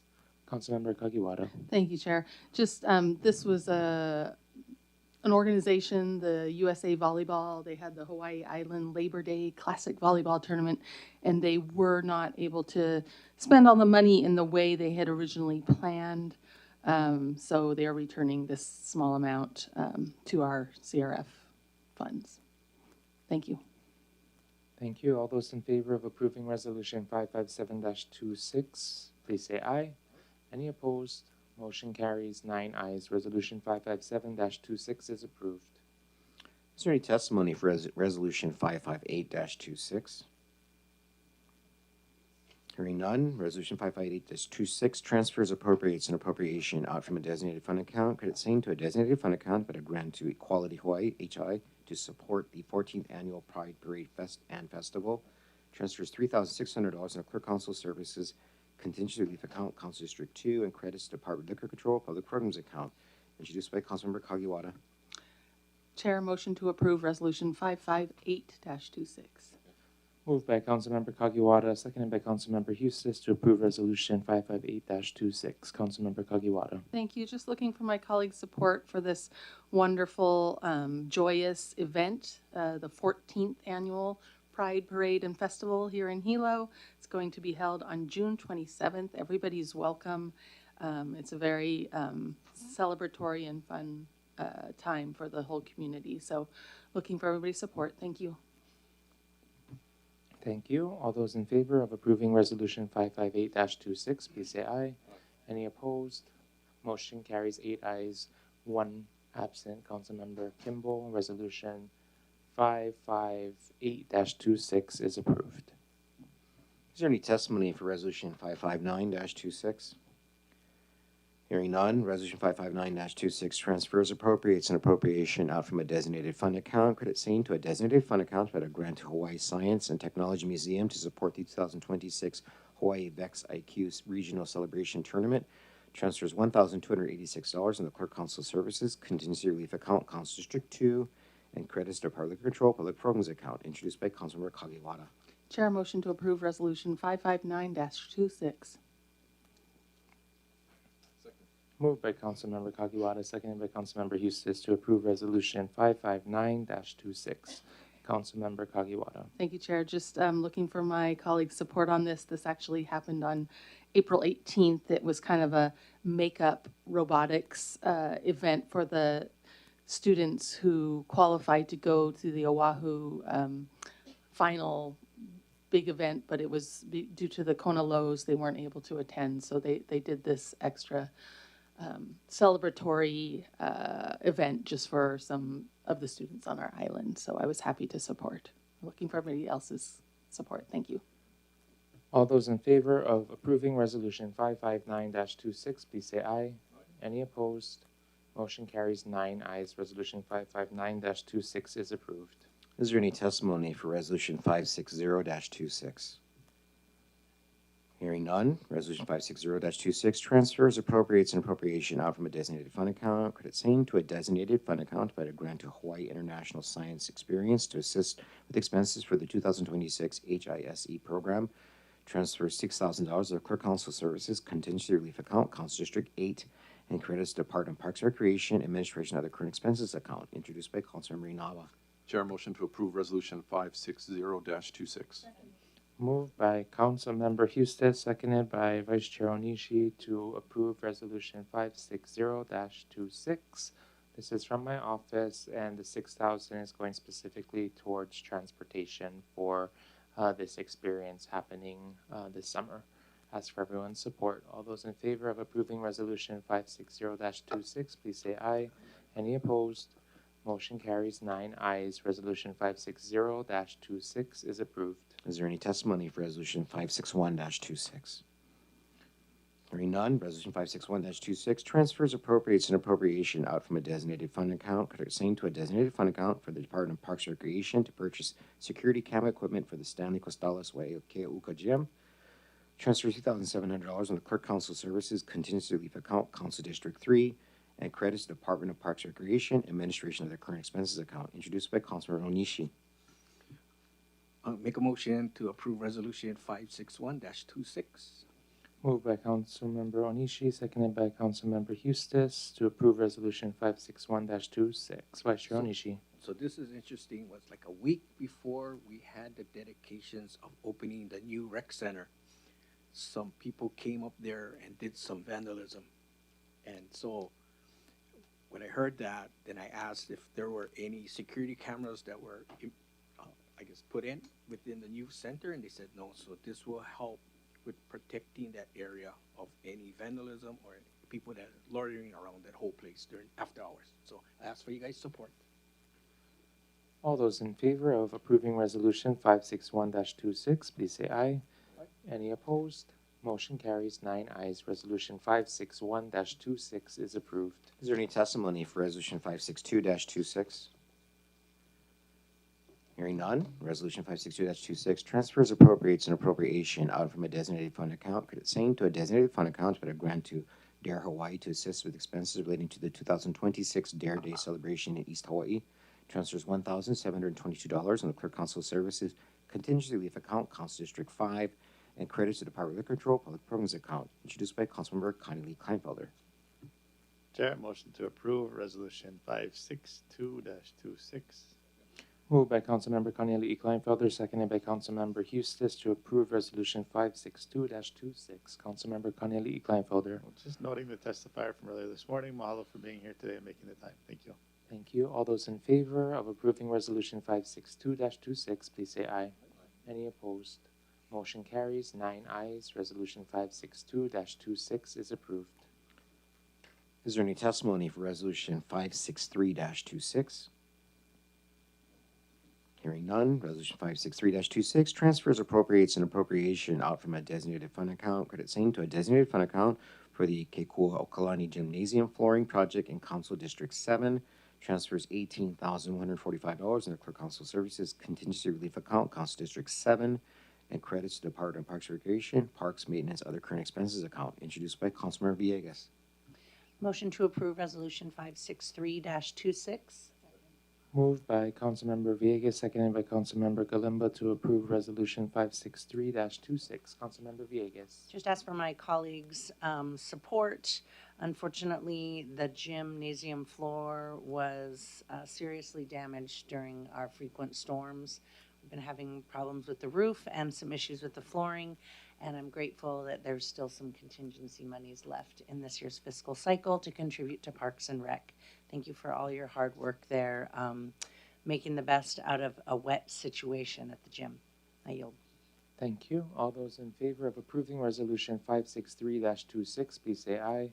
Any opposed? Motion carries 9 ayes. Resolution 563-26 is approved. Is there any testimony for Resolution 564-26? Hearing none, Resolution 564-26 transfers, appropriates, and appropriation out from a designated fund account, credit same to a designated fund account, fed a grant to Dare Hawaii for the 2026 Dare Day celebration in West Hawaii. Transfers $1,500 to Clerk Council Services Contingency Relief Account, Council District 9, and credits to Department of Liquor Control Public Programs Account, introduced by Councilmember Hustis. Chair, I move to approve Resolution 564-26. Moved by Councilmember Hustis, seconded by Vice Chair Onishi to approve Resolution 564-26. Councilmember Hustis. Thank you, Chair. Just joining my colleagues in supporting this wonderful event for our Keiki in the community, specifically on the west side this year, and the efforts by our DARE team officers. So, thank you. Thank you. All those in favor of approving Resolution 564-26, please say aye. Any opposed? Motion carries 9 ayes. Resolution 564-26 is approved. Is there any testimony for Resolution 565-26? Hearing none, Resolution 565-26 transfers, appropriates, and appropriation out from a designated fund account, credit same to a designated fund account, but a grant to Hawaii International Science Experience to assist with expenses for its 2026 Hawaii International Science Experience Program. Transfers $2,000 from the Clerk Council Services Contingency Relief Account, Council District 9, and credits to Department of Liquor Control Public Programs Account, introduced by Councilmember Hustis. Chair, I move to approve Resolution 565-26. Moved by Councilmember Hustis, seconded by Councilmember Galimba to approve Resolution 565-26. Councilmember Hustis. Thank you, Chair. Just joining yourself and others to support this wonderful summer event for our youth and our Keikian community, really experience those STEM fields and community different partners across the island. So, mahalo. Mahalo. All those in favor of approving Resolution 565-26, please say aye. Any opposed? Motion carries 9 ayes. Resolution 565-26 is approved. Is there any testimony for Resolution 566-26?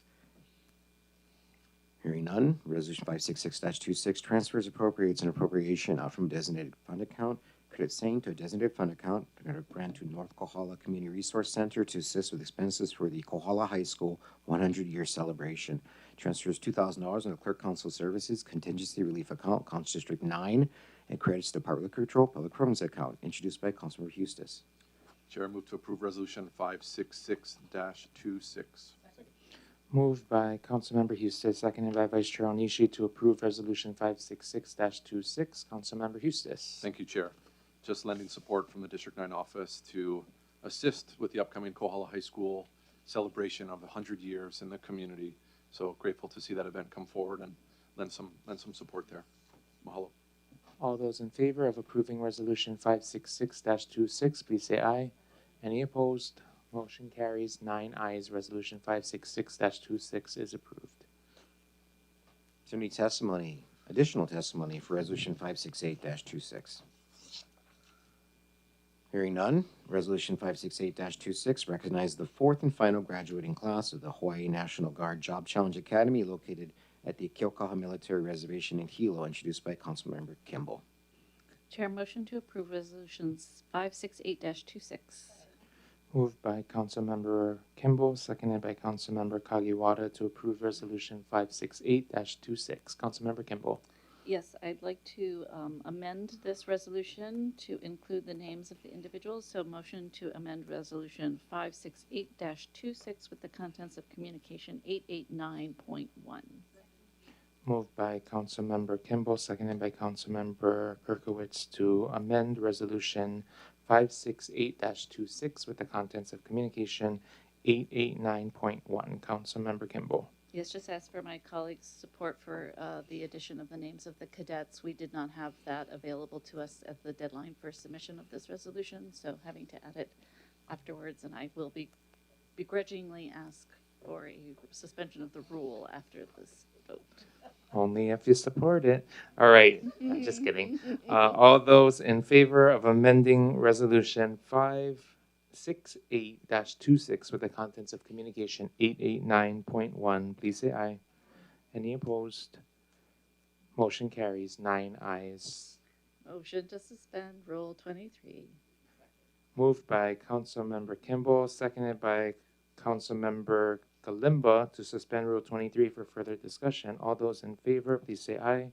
Any opposed? All right, let's do a roll call vote on this. On the motion to suspend the rules, Councilmember Kalimba. Aye. Councilmember Hustis. No. Councilmember Kagiwara. Aye. Councilmember Connolly Kleinfelder. Aye. Councilmember Kirkowitz. Aye. Councilmember Kimball. Aye. Vice Chair Onishi. Aye. Councilmember Villegas. Aye, of course. Chair Inaba. Oh, sorry, aye. Chair Inaba, you have 8 votes in favor, with Councilmember Hustis voting no. The motion carries. The rules are suspended. Thank you. Any further discussion, Councilmember Kimball? Yeah, just first of all, want to just acknowledge the hard work that these kids put in, and you know, this is the second time we've done sort of a civics education training with these students, and today was their final assignment to come and provide some testimony. I want to mahalo Councilmember Kirkowitz, who met with them at the last session and talked to them about how to provide meaningful testimony, and I think they really enjoyed their time with you as well. So thank you for help with that project. I am so disappointed to learn that this project is no longer going to, the Job Academy is no longer going to go forward after this 4th graduating class. Hopefully something will happen and it'll come back, because I think it's been something really valuable for these kids. So ask for your support, and just congratulations to these kids and finding this opportunity and participating and contributing with their hard work. Mahalo. Thank you. Councilmember Kirkowitz. Thank you. I just wanted to take a moment to thank Councilmember Kimball for dreaming up this program and carrying it out with the Youth Challenge Academy individuals. You know, I had the opportunity to support presentations for both of the cohorts and had a really wonderful time with these kids. I shouldn't call them that, but they are. They're incredibly thoughtful and engaging and bright, and they have such wonderful dreams of contributing to community. And so I appreciate the moment to just connect with them and talk about how local government, state, federal government impacts their lives, and to empower them with information to get involved in the process, to advocate on issues that matter to them. And I think by inviting them to, you know, our second home, council chambers, and making them comfortable in this space, we will definitely see them more engaged in the process here on out. So please remember to pick up the Bretta Pops from me that I promised them, because they worked really hard to be here today and collaborate on the testimony that was provided by their peers. Thank you, Councilmember. Yeah, I will just add one more comment. We are looking at doing a similar sort of reduced program with members of our disabilities community in early June, so they'll be coming to visit us at our Hilo Council meeting in June. Wonderful. Thank you, Councilmember Kimball. All those in favor of approving Resolution 568-26, please say aye. Any opposed? Motion carries 9 ayes. Resolution 568-26 is approved. Is there any testimony for Resolution 570-26? Hearing none, Resolution 570-26 transfers, appropriates, and appropriation out from a designated fund account, credit seen to a designated fund account by a grant to Vibrant Hawaiʻi to support the 2026 Resilience Conference. Transfers $2,165 from the Clerk Council Services Contingency Relief Account, Council District 2, and credits to Department of Liquor Control Public Programs Account, introduced by Councilmember Kagiwara. Motion to approve Resolution 570-26. Moved by Councilmember Kagiwara, seconded by Councilmember Hustis to approve Resolution 570-26. Councilmember Kagiwara. Thank you. I was happy to support this important training opportunity for Vibrant Hawaii's groups that are doing resilience and disaster preparedness training for all the districts around the island on June 12th and 13th.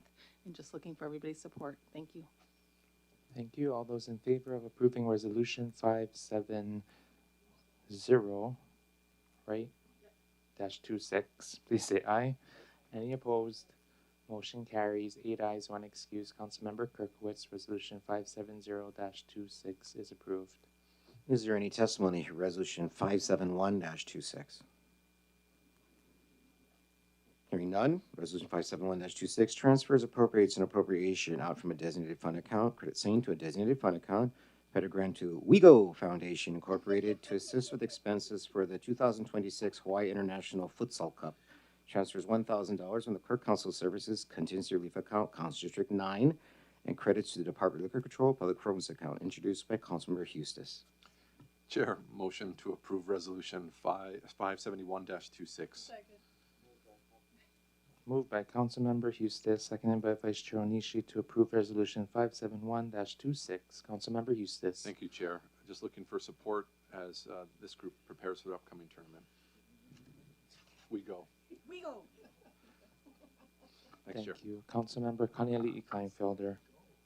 Is this the WeGo that had a whole documentary on them?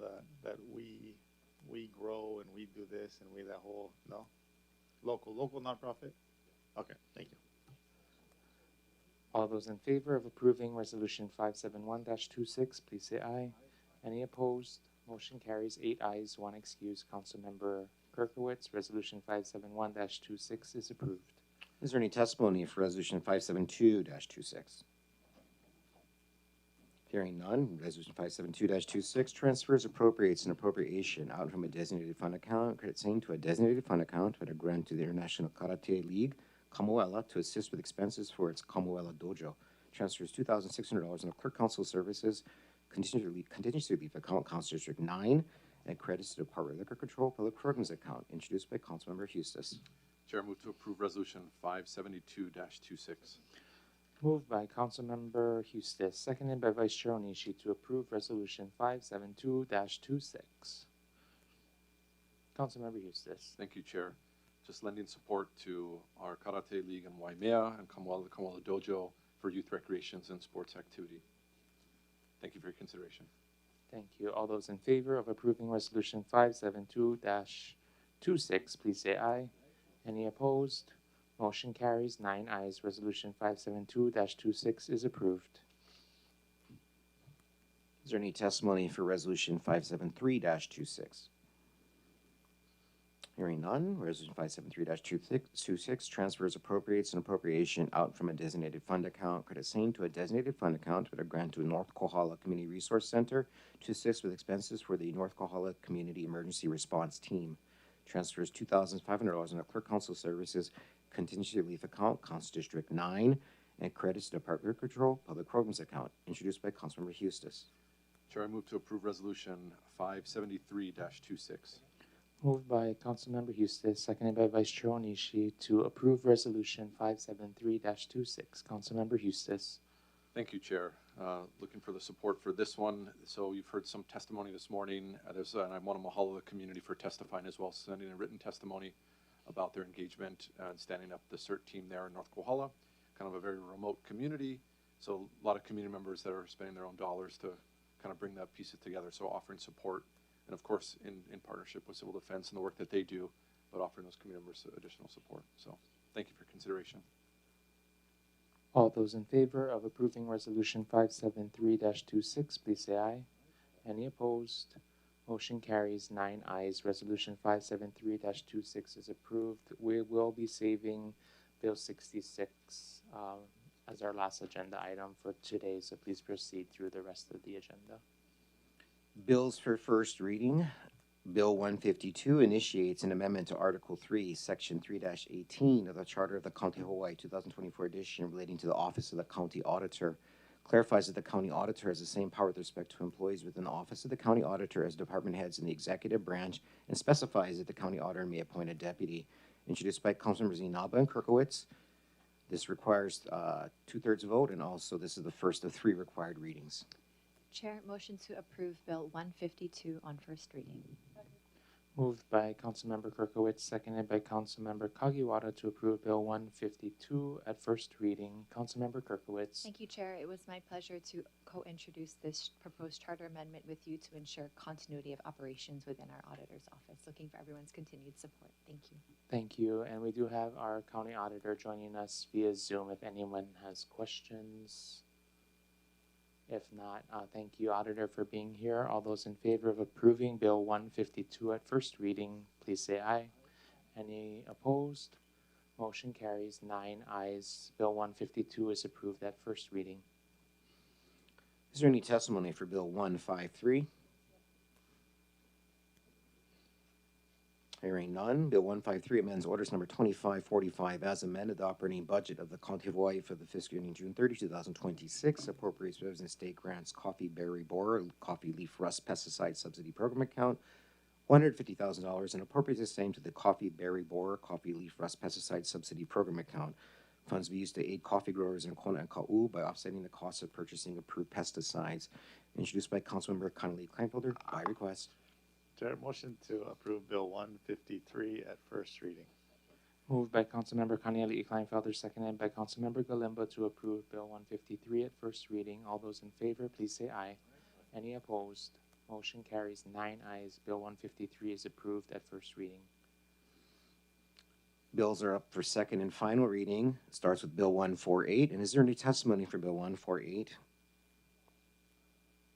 Hearing none, Bill 148 designates tax map case 66001-010 as La'ilai Park and amends Chapter 15, Article 8, Section 15-68.1, and amends Chapter 14, Article 1, Section 14-1 of the Hawaii County Code 1983, 2016 edition as amended relating to parks and recreational facilities.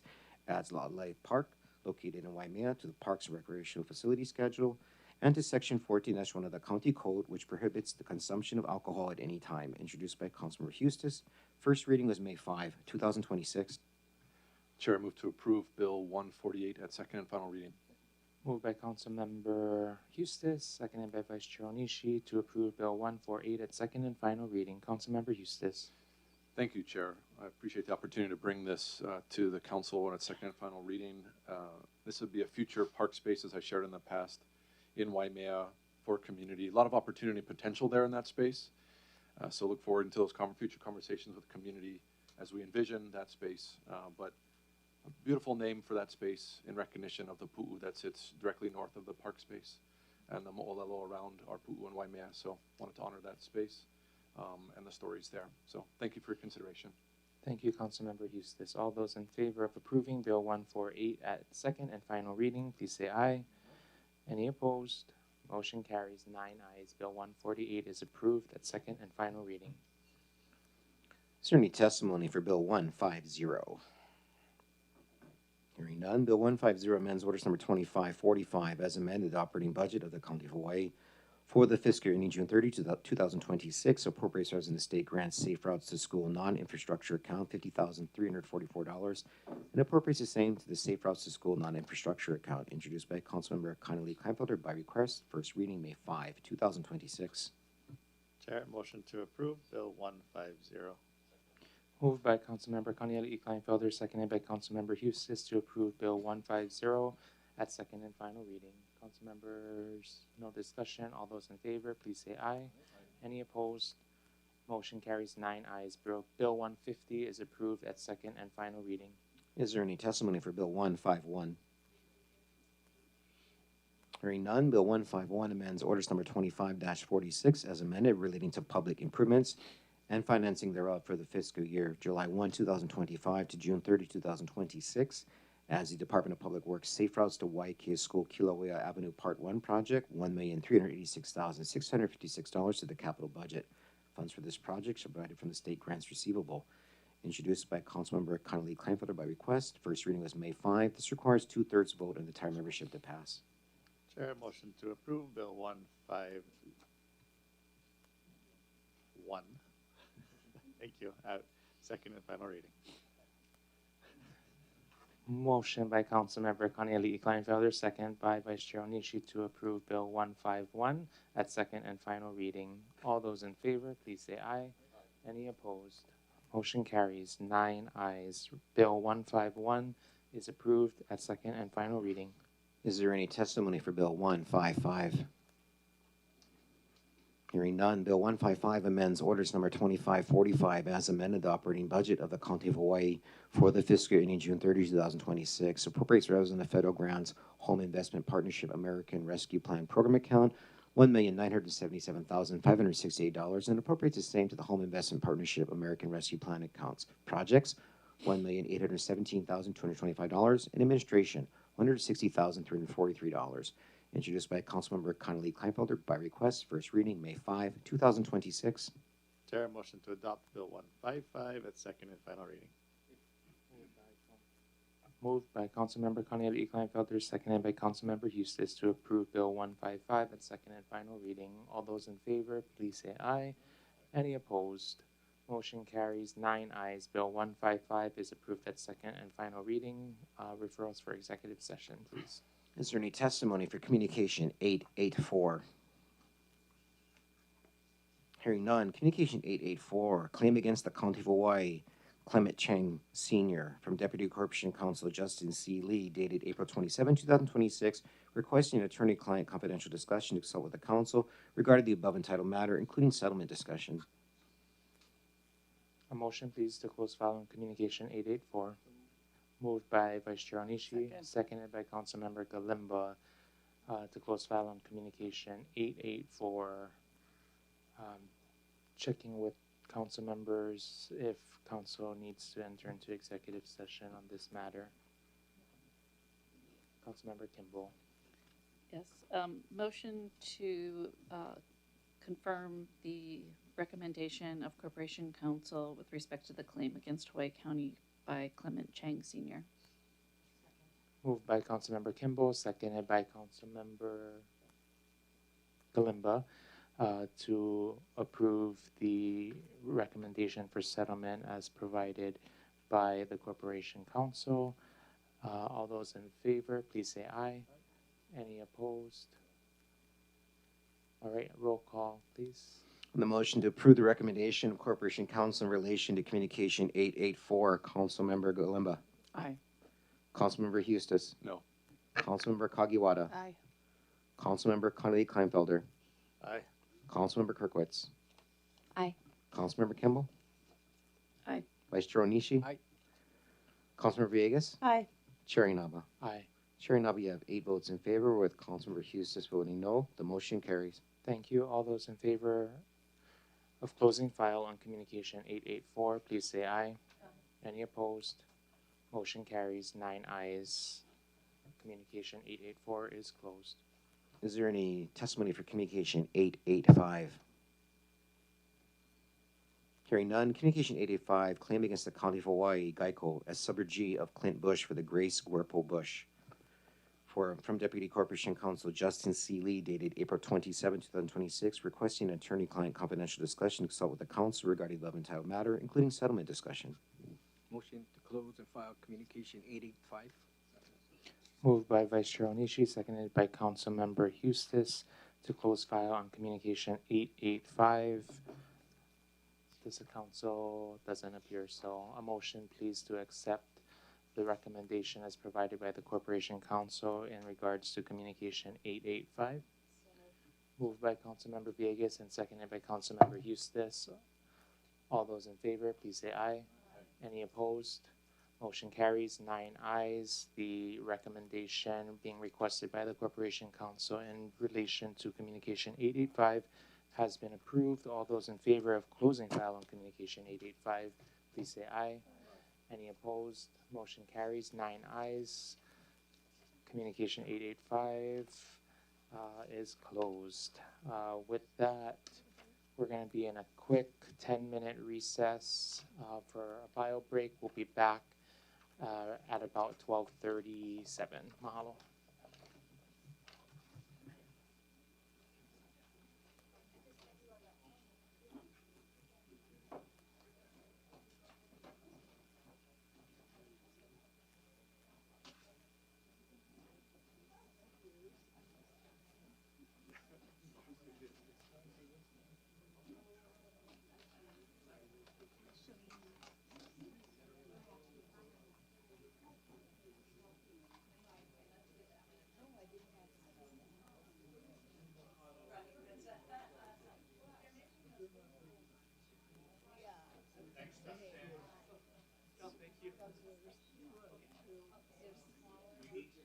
Yeah, thank you.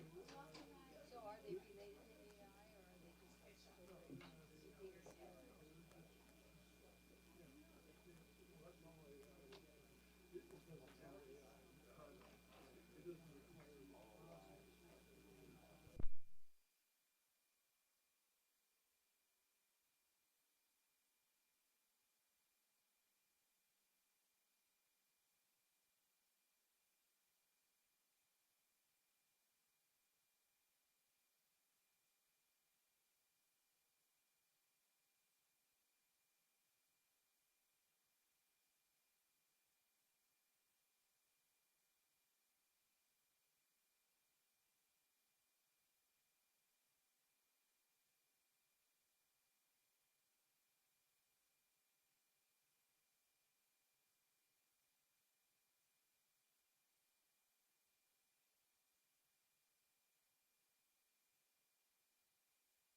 Aloha kako, calling this meeting of the Hawaii County Council out of recess. We're back in session.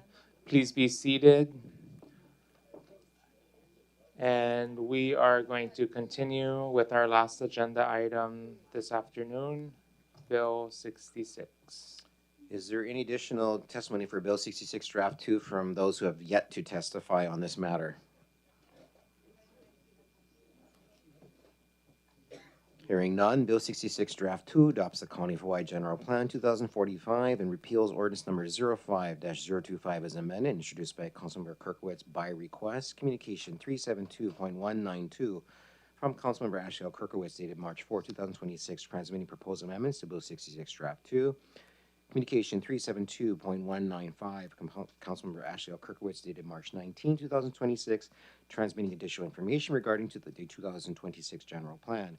Communication 372.196 from Planning Director Jeffrey W. Darrow dated April 6, 2026, transmitting testimony from March 10, 2026 relating to the Draft General Plan 2026. Communication number 372.192. Communication 372.197 from Councilmember Michelle M. Galima dated April 6, 2026, transmitting proposed amendments to Bill 66 Draft 2. Communication 372.198 from Councilmember Heather L. Kimball dated April 6, 2026, transmitting proposed amendments to Bill 66 Draft 2. Communication 372.200 from Councilmember Heather L. Kimball dated April 7, 2026, transmitting proposed amendments to Bill 66 Draft 2. Communication 372.202 from Councilmember Ashley L. Kirkowitz dated April 28, 2026, requesting possible suggestions from councilmembers be brought forward for discussion. Communication 372.203 from Kona Community Development Plan Action Committee Chair John Pelletier dated April 21, 2026, providing testimony opposition proposed amendments contained in Communication 372.192. And finally, Communication 372.204 from Councilmember James E. Hustis dated May 4, 2026, transmitting proposed amendments to Bill 66, Draft 2. Thank you, Mr. Clerk. We do need a motion. We do. All right. Motion to approve Bill 66 Draft 2. Second. Moved by Councilmember Galimba, seconded by Councilmember Villegas to approve Bill 66, Draft 2 at first reading.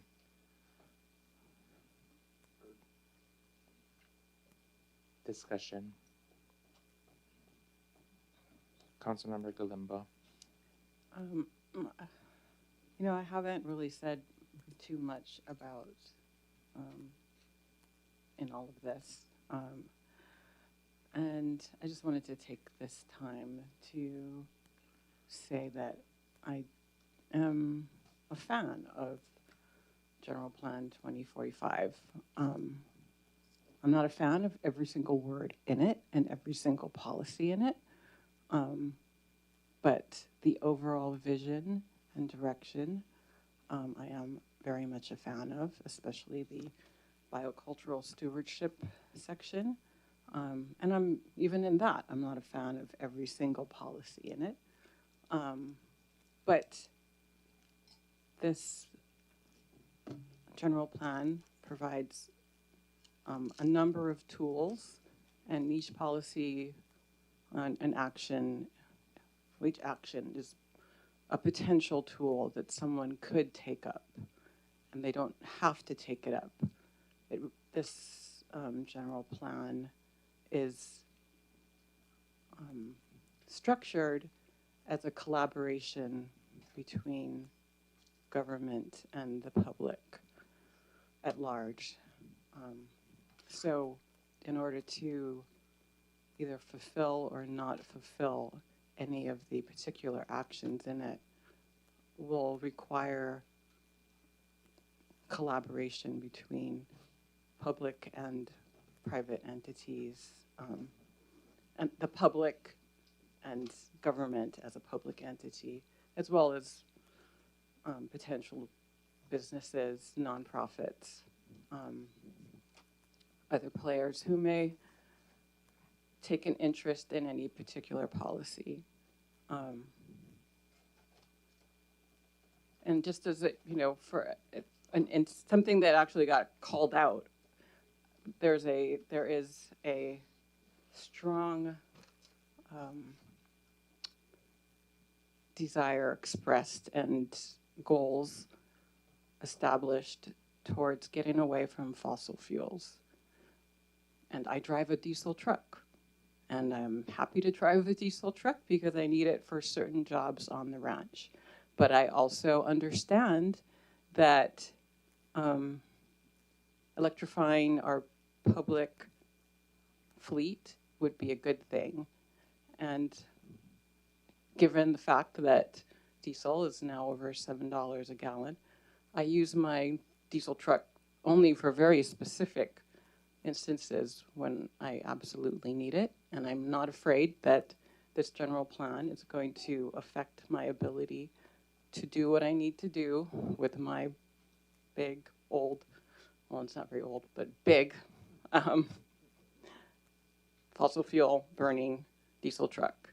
So I think a lot of people have gotten sort of hung up on particular words, particular policies, and see them as threatening, whereas it is a general plan, as Councilmember Connolly Kleinfelder pointed out last time. It is general, and it is not a coercive document.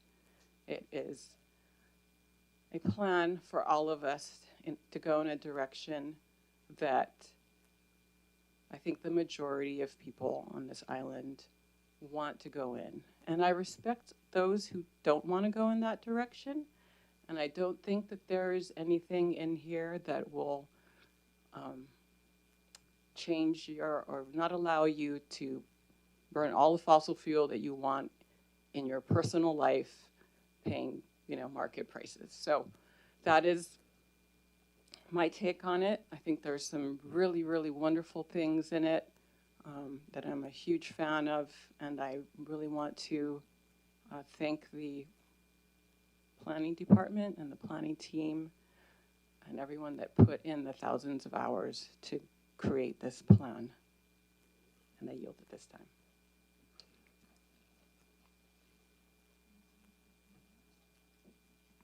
Other discussion? Councilmember Connolly Kleinfelder. I appreciate Michelle making that statement. I appreciate the testimony provided at all the different stages from start to beginning. In review of both documents, with the amount of funds spent to create and finalize the 2045 general plan, with the work that the planning department did in line with the community, it's important that we move forward a plan for the community. It is a general plan, right? I think all too often we get locked up in what could be. But I like to bring it down to the simplicity of what it's supposed to be. It's called a general plan for a reason. It's not a mandatory document. It creates a guideline by which we can function as a county and grow as a county, and provides a backbone for land use decisions and for different decisions, but not a shall be done requirement schedule for how it's going to get done. And that to me is good, because as we grow as community, we have to be able to change and move with the times. Nothing's solid, nothing stays the same. To set in motion a plan that is specific leaves no room for future changes in the world. So I'll be supporting the 2045 general plan. It's important to me that we do this as a county before we change councils, so we move into the future with a plan that makes sense, and that I think the department did a wonderful job in putting together.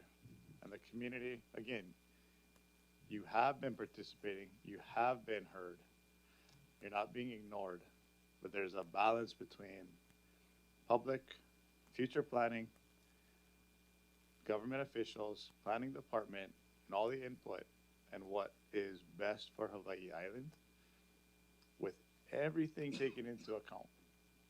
And in this moment, the 2045 general plan is that document that I want to bring forward for the community.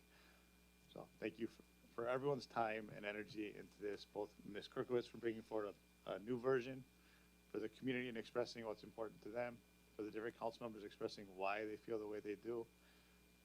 It's important that we all share our perspectives. Thank you. Councilmember Villegas. Yes, I'm in full support of the General Plan 2045. I am hopeful that we will get this passed through first reading and then also through second reading.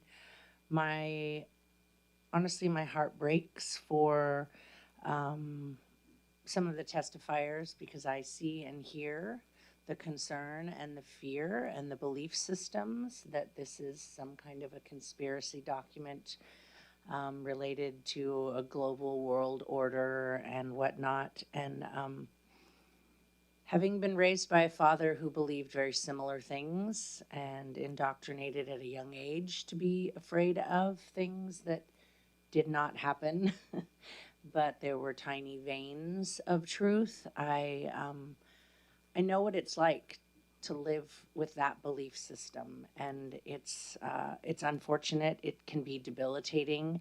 It also creates camaraderie amongst people, but I still think it's tragic. Our intentions sitting here as imperfect, humble public servants is not a grand scheme for global takeover, smart cities, weather change patterns, all those things. And that, I suppose, is one of the ironies I've witnessed in this process is the people that I've worked with and look to as decades-long advocates for our planning processes here, as community advocates, environmentalists, cultural practitioners, whatnot. You know, even they have said this is not perfect. I don't know any human-made construct that is, but the backlash on the other side has been really an interesting dynamic to endure. So I am hopeful. I feel that we have the will here in the council. I also want to thank planning for the courage to continue to advocate for this, to lean in, to make public statements. Thank you to the CDP Action Committee and John Pelletier and Nancy Pasiccio and all those that participate there in making their voices heard. And I'm hopeful we can move forward with Plan 2045. Get this passed through first reading today. I yield. Councilmember Kagiwara. Thank you, Chair.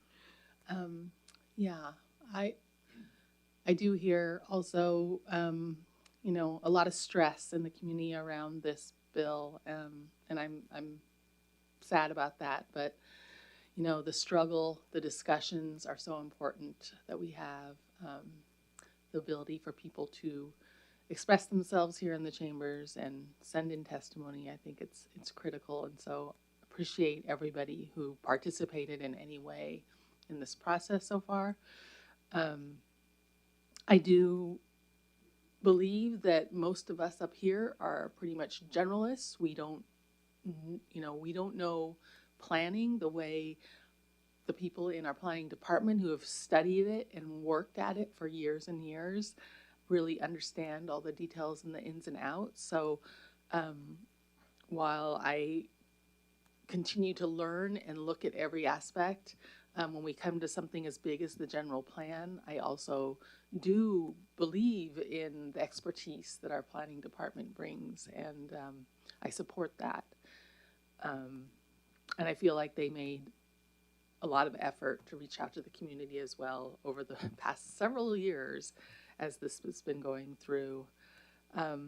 Finally, I just want to say for the Hilo community who's been waiting and waiting and waiting to do a redevelopment plan and have an action committee, and to have formalized participation from the people in planning processes, I have been, you know, kind of told over and over again that this process will start once we pass the general plan. And so it's another reason that I do want to see this plan passed and moved through, because the Gila community has been waiting for too long to be a part, a formal part of the planning processes for the county.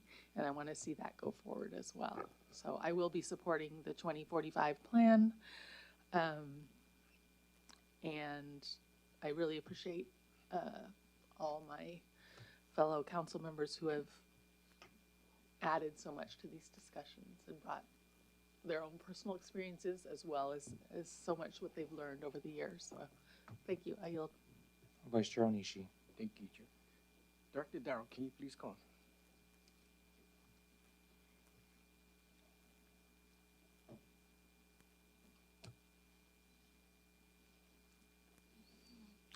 My question is not too much about the general plan, but I just want to clarify what was mentioned about the Hilo Community Development Plan. And can you please explain to the public and also to the members about there is something that you have?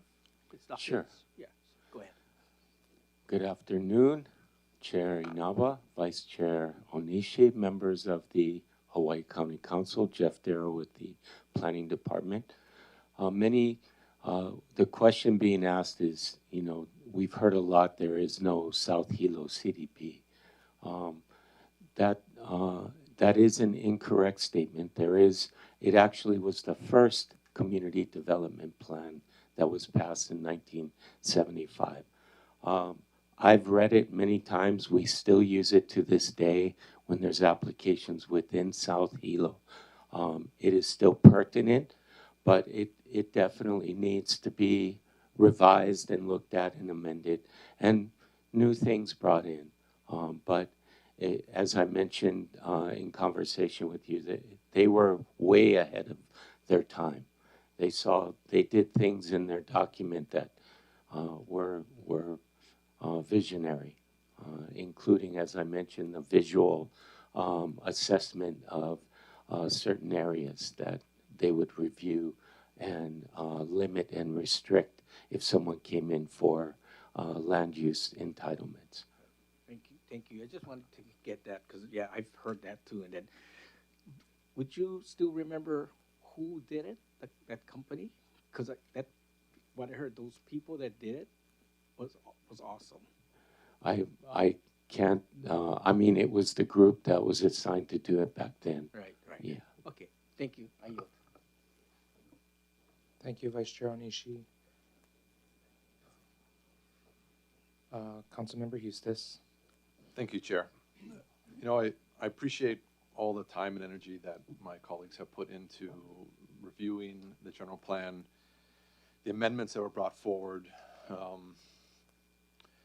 I didn't think it was ready to leave committee the last time around because of what we had on the floor, because of the conversations we had yet to have about some of the really, really interesting and valid topics that are being proposed in some of these amendments.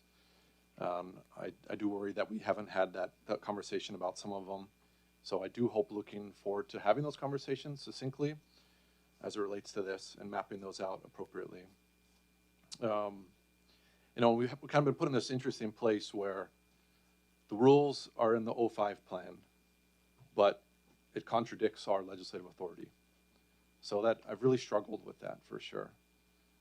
Because any resolution, bill for ordinance that comes before us, we have the opportunity to amend and adopt as we see fit as a body, right? And so this has been really a big issue, I think, and that language should not have been in the 2005 document, putting that blackout on us. So that's unfortunate.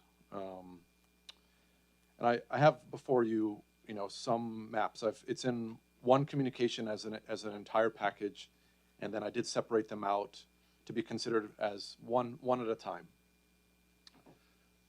Director Darrow, could you share with us what it takes to engage with the map consultant and the time needed to kind of work through changes with the mapping components? Sure. We've begun previously having discussions with our map consultant.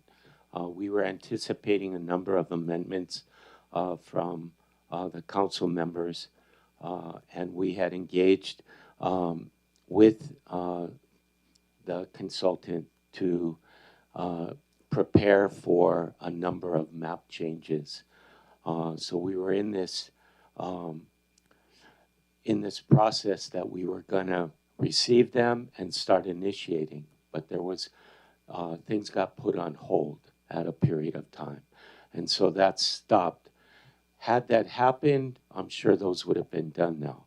If they happen now, I don't think we can do it within such a short period of time to have it ready for the next council meeting. I would definitely work diligently with the consultant to make sure we get it for the next KONA hearing. That's, you know, that's the best we can do at this point. And Director, when we have map amendments, you would want to see it changed in its digital form within the document itself then, not just as a paper edition then. What is the thoroughness that if we make a map amendment and change, what does it need to reflect in that subsequent draft?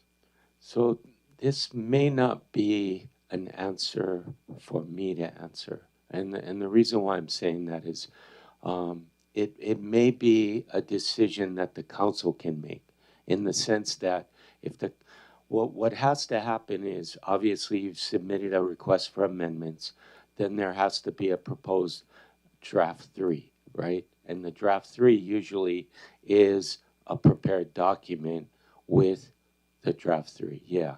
And so depending on how comfortable the council members feel about having that document draft 3 in its final state, or if they feel comfortable approving the amendment saying that's going to be a part of draft 3, and include those with it. So it's, again, I don't know how specific the council needs that document to be complete before it can make that particular vote.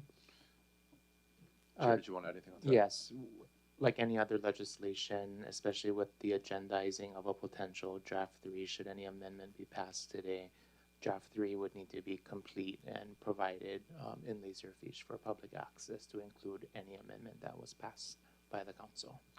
So it definitely adds like a little bit of a time constraint in terms of the progression of how we see this document moving forward. You know, in terms of all the, you know, the policies and the actions and the goals definitely have some of the weight in the document. But for me personally, the maps carry more of the weight. I mean, it really designates where we see or may not see growth or changes in community, not affecting any of the zoning, the underlying zoning for community members and the property rights that they have, but where change could happen, where we possibly could see development. And that relates to our CDPs and other regional plannings and those sort of things. So for me personally, it carries a huge weight. And so what I had proposed in here was, in these amendments, really tries to address omissions or errors that I saw within the geographic bounds of District 9, some into District 1 too, of course, kind of in those reaches of Waimea, but tried to address some things that I thought should have been called out, or things that were maybe a mapping error, possibly something that was a little off a little bit, not too much, but it was kind of within that same realms of natural and extensive ag, and there was some interesting polygons in those spaces, but there were some recreational spaces that were omissions. But, you know, talking to you, Director Darrow, and your team, the maps, you know, we don't necessarily want to go down by the one foot by 1 foot sort of resolution when we're looking at the maps, because you can go through an infinite scale in geographic information systems, and we really, what I think the document lacks is a clear, even if it's just a one sentence, a clear recognition of what resolution we identify the maps, right? because we look at the '05 plan, it was the paper maps that were kind of the baseline for community, right? And Councilmember Kirkowitz talked about in some of your conversations in the past about more of these areas of potential growth without really specific defined lines in community. So the document does lack that in terms of how do we really interpret the maps? How do we look at the maps and say the line is here, or we have this kind of space where it kind of fluctuates, where changes could happen in those areas. So that does need to be called out in the document. And there are specific areas, as you see in those possible amendments. There are areas that should be called out because we are using them in certain capacity, right? So very unlikely that's going to change from a recreational purpose to a housing purpose. Very unlikely. So especially if we're using it as a community park space at the moment. So that does need to be called out in the document about how we read and interpret the maps, because as I mentioned, that is, for me, it carries a bigger weight than a lot of the policy things. Those guide some of the direction for sure, and the implementation of our strategies and actions and goals. So there's that. I also have some challenges with the implementation table 6.4.4, where we are calling out state agencies because we don't really have the authority to do so. They may work with us on things and they may be a good resource, but I think the way it kind of reads it out is that this is a Department of Land and Natural Resources or State Historic Preservation. They have to do this, but they don't have to do this. They may work with us on it and we can drag them to the table to do so. So we have to be a little careful of that, I think, in those implementation tables. Beyond that, there were kind of reading through this that we have to address grammatical, typographical issues. I think there's small Manini things here and there that we just have to kind of work through on that. And then lastly, it was one that I brought up pretty early on in the process, is about our workforce developments and where we see that going and those triggers or impacts to our workforce community, individuals within the county, within our bounds of the county, as well as on island, and those being affected by workforce changes. And I'm specifically talking about artificial intelligence here, where there are pros and cons. There are big challenges we're going to have to face. So that's a policy that we really need to kind of specify in this document. So I just wanted to highlight a few of those, and I appreciate the latitude, Chair, where I see some direction to improve this document and amendments in the future. So thank you for the consideration. I appreciate everyone's time and input on the general plan. Thank you, Chair. Chair, if I could respond. Briefly, go ahead. Thank you. Just to address the question of the land use maps, it does not have something in the plan that states we look at this from a particular ratio standpoint. Ever prior to the introduction of GIS, Geographical Information Systems, everything was done on maps, and they did not have specific identifications of properties. It was a map without property lines. So when you saw a color on a map, you guesstimated where those boundaries were. With the introduction of GIS, obviously we ended up putting our county zoning, our state land use boundary amendments, as well as our land use map designations, which when it went on that map, everyone interpreted it as very specific to that particular line. In our plan under the area that talks about the purpose and authority of the general plan land use map, it clearly says that these maps are meant to be broad brush boundaries.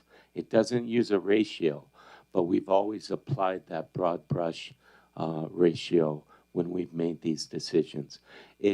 What that is can change at different circumstances. There isn't, and I see what you're saying. We probably can consider something of a ratio, but it's better each circumstance. Some people look at it less in a particular area. Some people look at it broader in other areas. Thank you, Anyway, Director. I thank want you. to get to Councilmember Kimball. Thank you. Anything further right now? I'm good. Okay, thank you. Councilmember Kimball.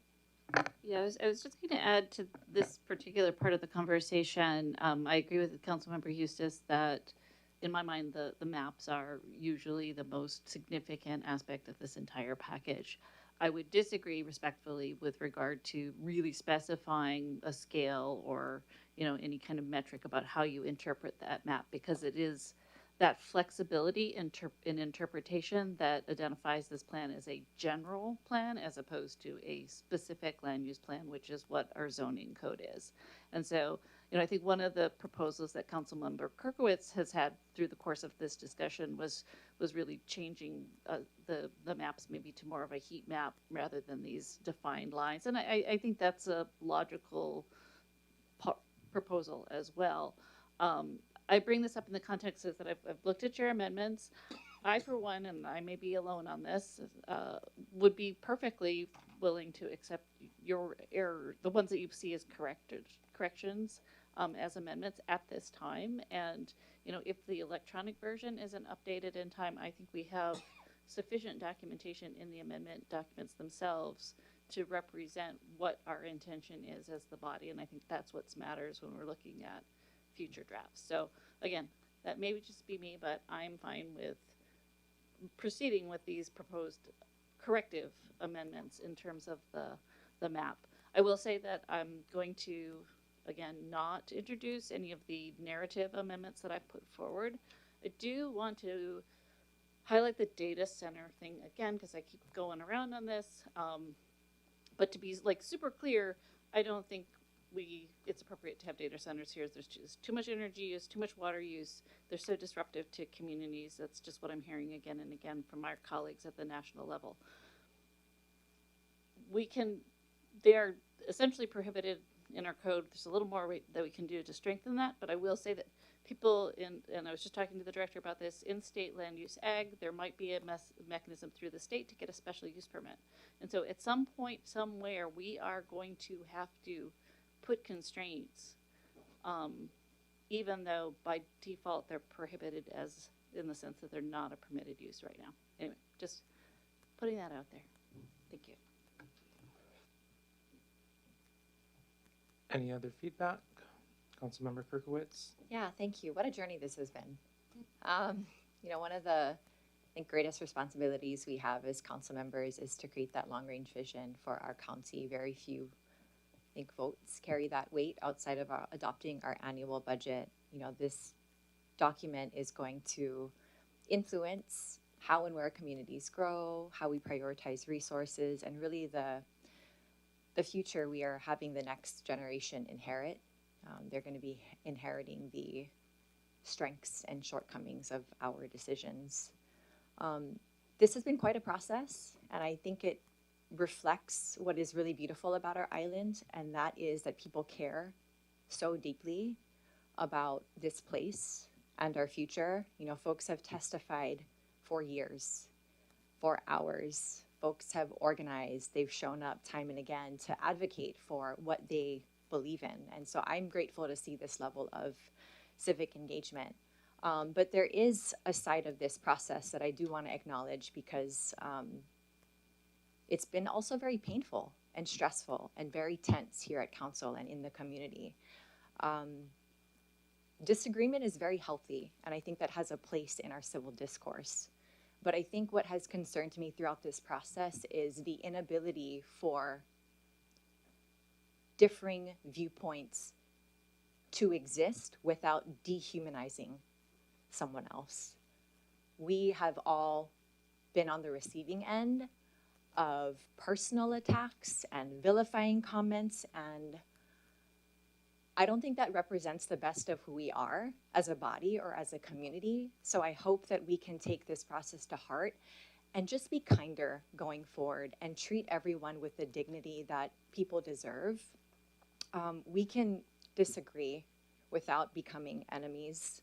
You know, regardless of how the vote goes down today here, I think everybody on the council has worked really, really hard, poured in countless hours to really understand this plan and what it means to the future for our island. Many folks in the community have done the same, and we've all come to different conclusions. And that's okay. I don't think any side is acting out of malice. I think just folks really, really care. You know, my opposition to the general plan is going to continue to be rooted in the fact that I don't know how we implement this. The governance piece for me is not strong enough. I think we are attempting to do too much without the proper resources and support. Just because we're sticking it into the general plan, like this is not a golden ticket that unlocks infinite resources. It does not make things more real or achievable or enforceable. And that is my opinion. This is just based on what I have seen over the last 8 years on the county and our inability to execute on countless plans that we adopt. And for what? Right? For what? We adopt these plans, make people feel good, and then along the way, folks lose faith and trust in government because we did not act on these plans that we have, that we hold in such high regard. I offered another framework for consideration. I wish we had more time to go out to the community to vet that, but let the chips fall where they may. I just hope that folks know this is not the end, right? Once we adopt this plan as a body, there is still a responsibility to take care of one another and to take care of our island. And I hope that we continue to just keep an open mind and be willing to listen to each other and to take care of one another, because there's so much at stake with all that's happening with data centers and AI and things that are happening globally. We have to do everything that we can to take care of each other and our resources so that we can sustain present and future. Thank you for the opportunity to be part of this process. Thank you, Councilmember Kirkowitz. Any other discussion?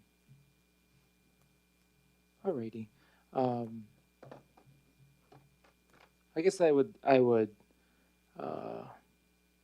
agree with a lot of what Councilmember Kirkowitz shared. Again, for myself, I don't take opposition to any of the goals or policies. As I met with Director Darrow, my concern really is the organization of the plan, and given the rules that we must operate within right now, and also the timeline, it's almost impossible to make the significant changes I would like to see. But like Councilmember Kirkowitz pointed out, more work is to be done on this general plan in whatever fashion it is approved. So we will take a roll call vote on passing Bill 66, Draft 2 at first reading. On the motion to pass Bill 66, Draft 2 at first reading, Councilmember Galimba. Aye. Councilmember Hustis. Aye. Councilmember Kagiwara. Aye. Councilmember Connie Lee Kleinfelder. Aye. Councilmember Kirkowitz. No. Councilmember Kimball. Aye. Vice Chair Onishi. No. Councilmember Villegas. Aye. Chair Inaba. No. Chair Inaba, you have 6 votes in favor with Councilmembers Kirkowitz, Vice Chair Onishi, and yourself voting no. The motion carries. Bill 66, Draft 2 passes first reading. Thank you, and mahalo to everyone on the council and to those at the planning department and members of the public who have engaged. Again, we do appreciate all of the feedback that has been provided and that will be worked on moving forward. This brings us to the end of our agenda. Councilmember Hustis, any announcements? Thank you, Chair. Just more of a broad one for all community members. It's graduation season. I just want to wish all of our graduates and Haumana and students the best in their next journey, next chapter in life, and congratulations on your success. We also have Memorial Day weekend coming up, so please drive safely in your communities. Please take care, and thank you, Chair. Thank you. Any other announcements? Councilmember Kagiwara. Thank you so much. Just want to remind people that the annual Celebration of Life will be happening this Sunday at Reeds Bay in Hilo, where people come together to remember those who have passed and to celebrate together the lives well lived. So hope people can make that as well. Thanks. Thank you, Councilmember Kagiwara. Councilmember Kimball. Yes, just wanted to give a shout out to the Honoka'a Dragons boys baseball team who were Division II state champions, and then the girls softball team who won BIFs this year, undefeated. First time in 22 years. We didn't recognize them this morning, but James Eustace and I recognized them at the Honoka'a parade last weekend, and thank you for joining me for that. And speaking of the parade and Western Week, that's the Get Up. There are still a couple of events happening until the weekend. So if you haven't had a chance yet, head up to Honoka'a and enjoy some of the Western Week fun. Thank you. Thank you, Councilmember Kimball. And before we adjourn today, two announcements. The first being that the council will be in special council tomorrow. Again, that's May 21st here in our Hilo Council chambers, discussing our real property tax rates via Resolution 574, as well as our operating budget, Bill 135, and our capital improvement budget, Bill 136. I also want to take this opportunity briefly.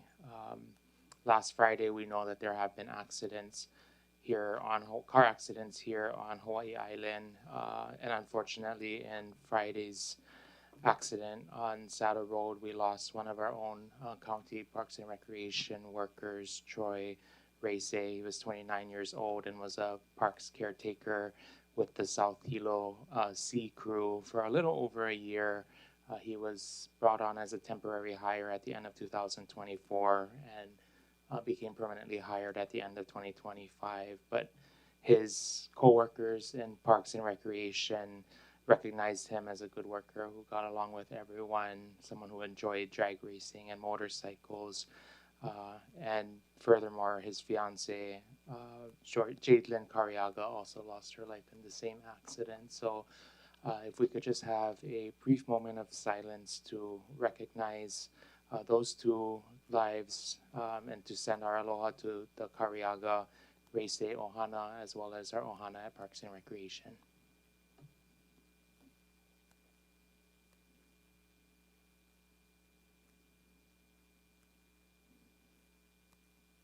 Mahalo kako. And that brings us to the end of our agenda. Please be safe, everyone. We look forward to seeing you tomorrow. Aloha.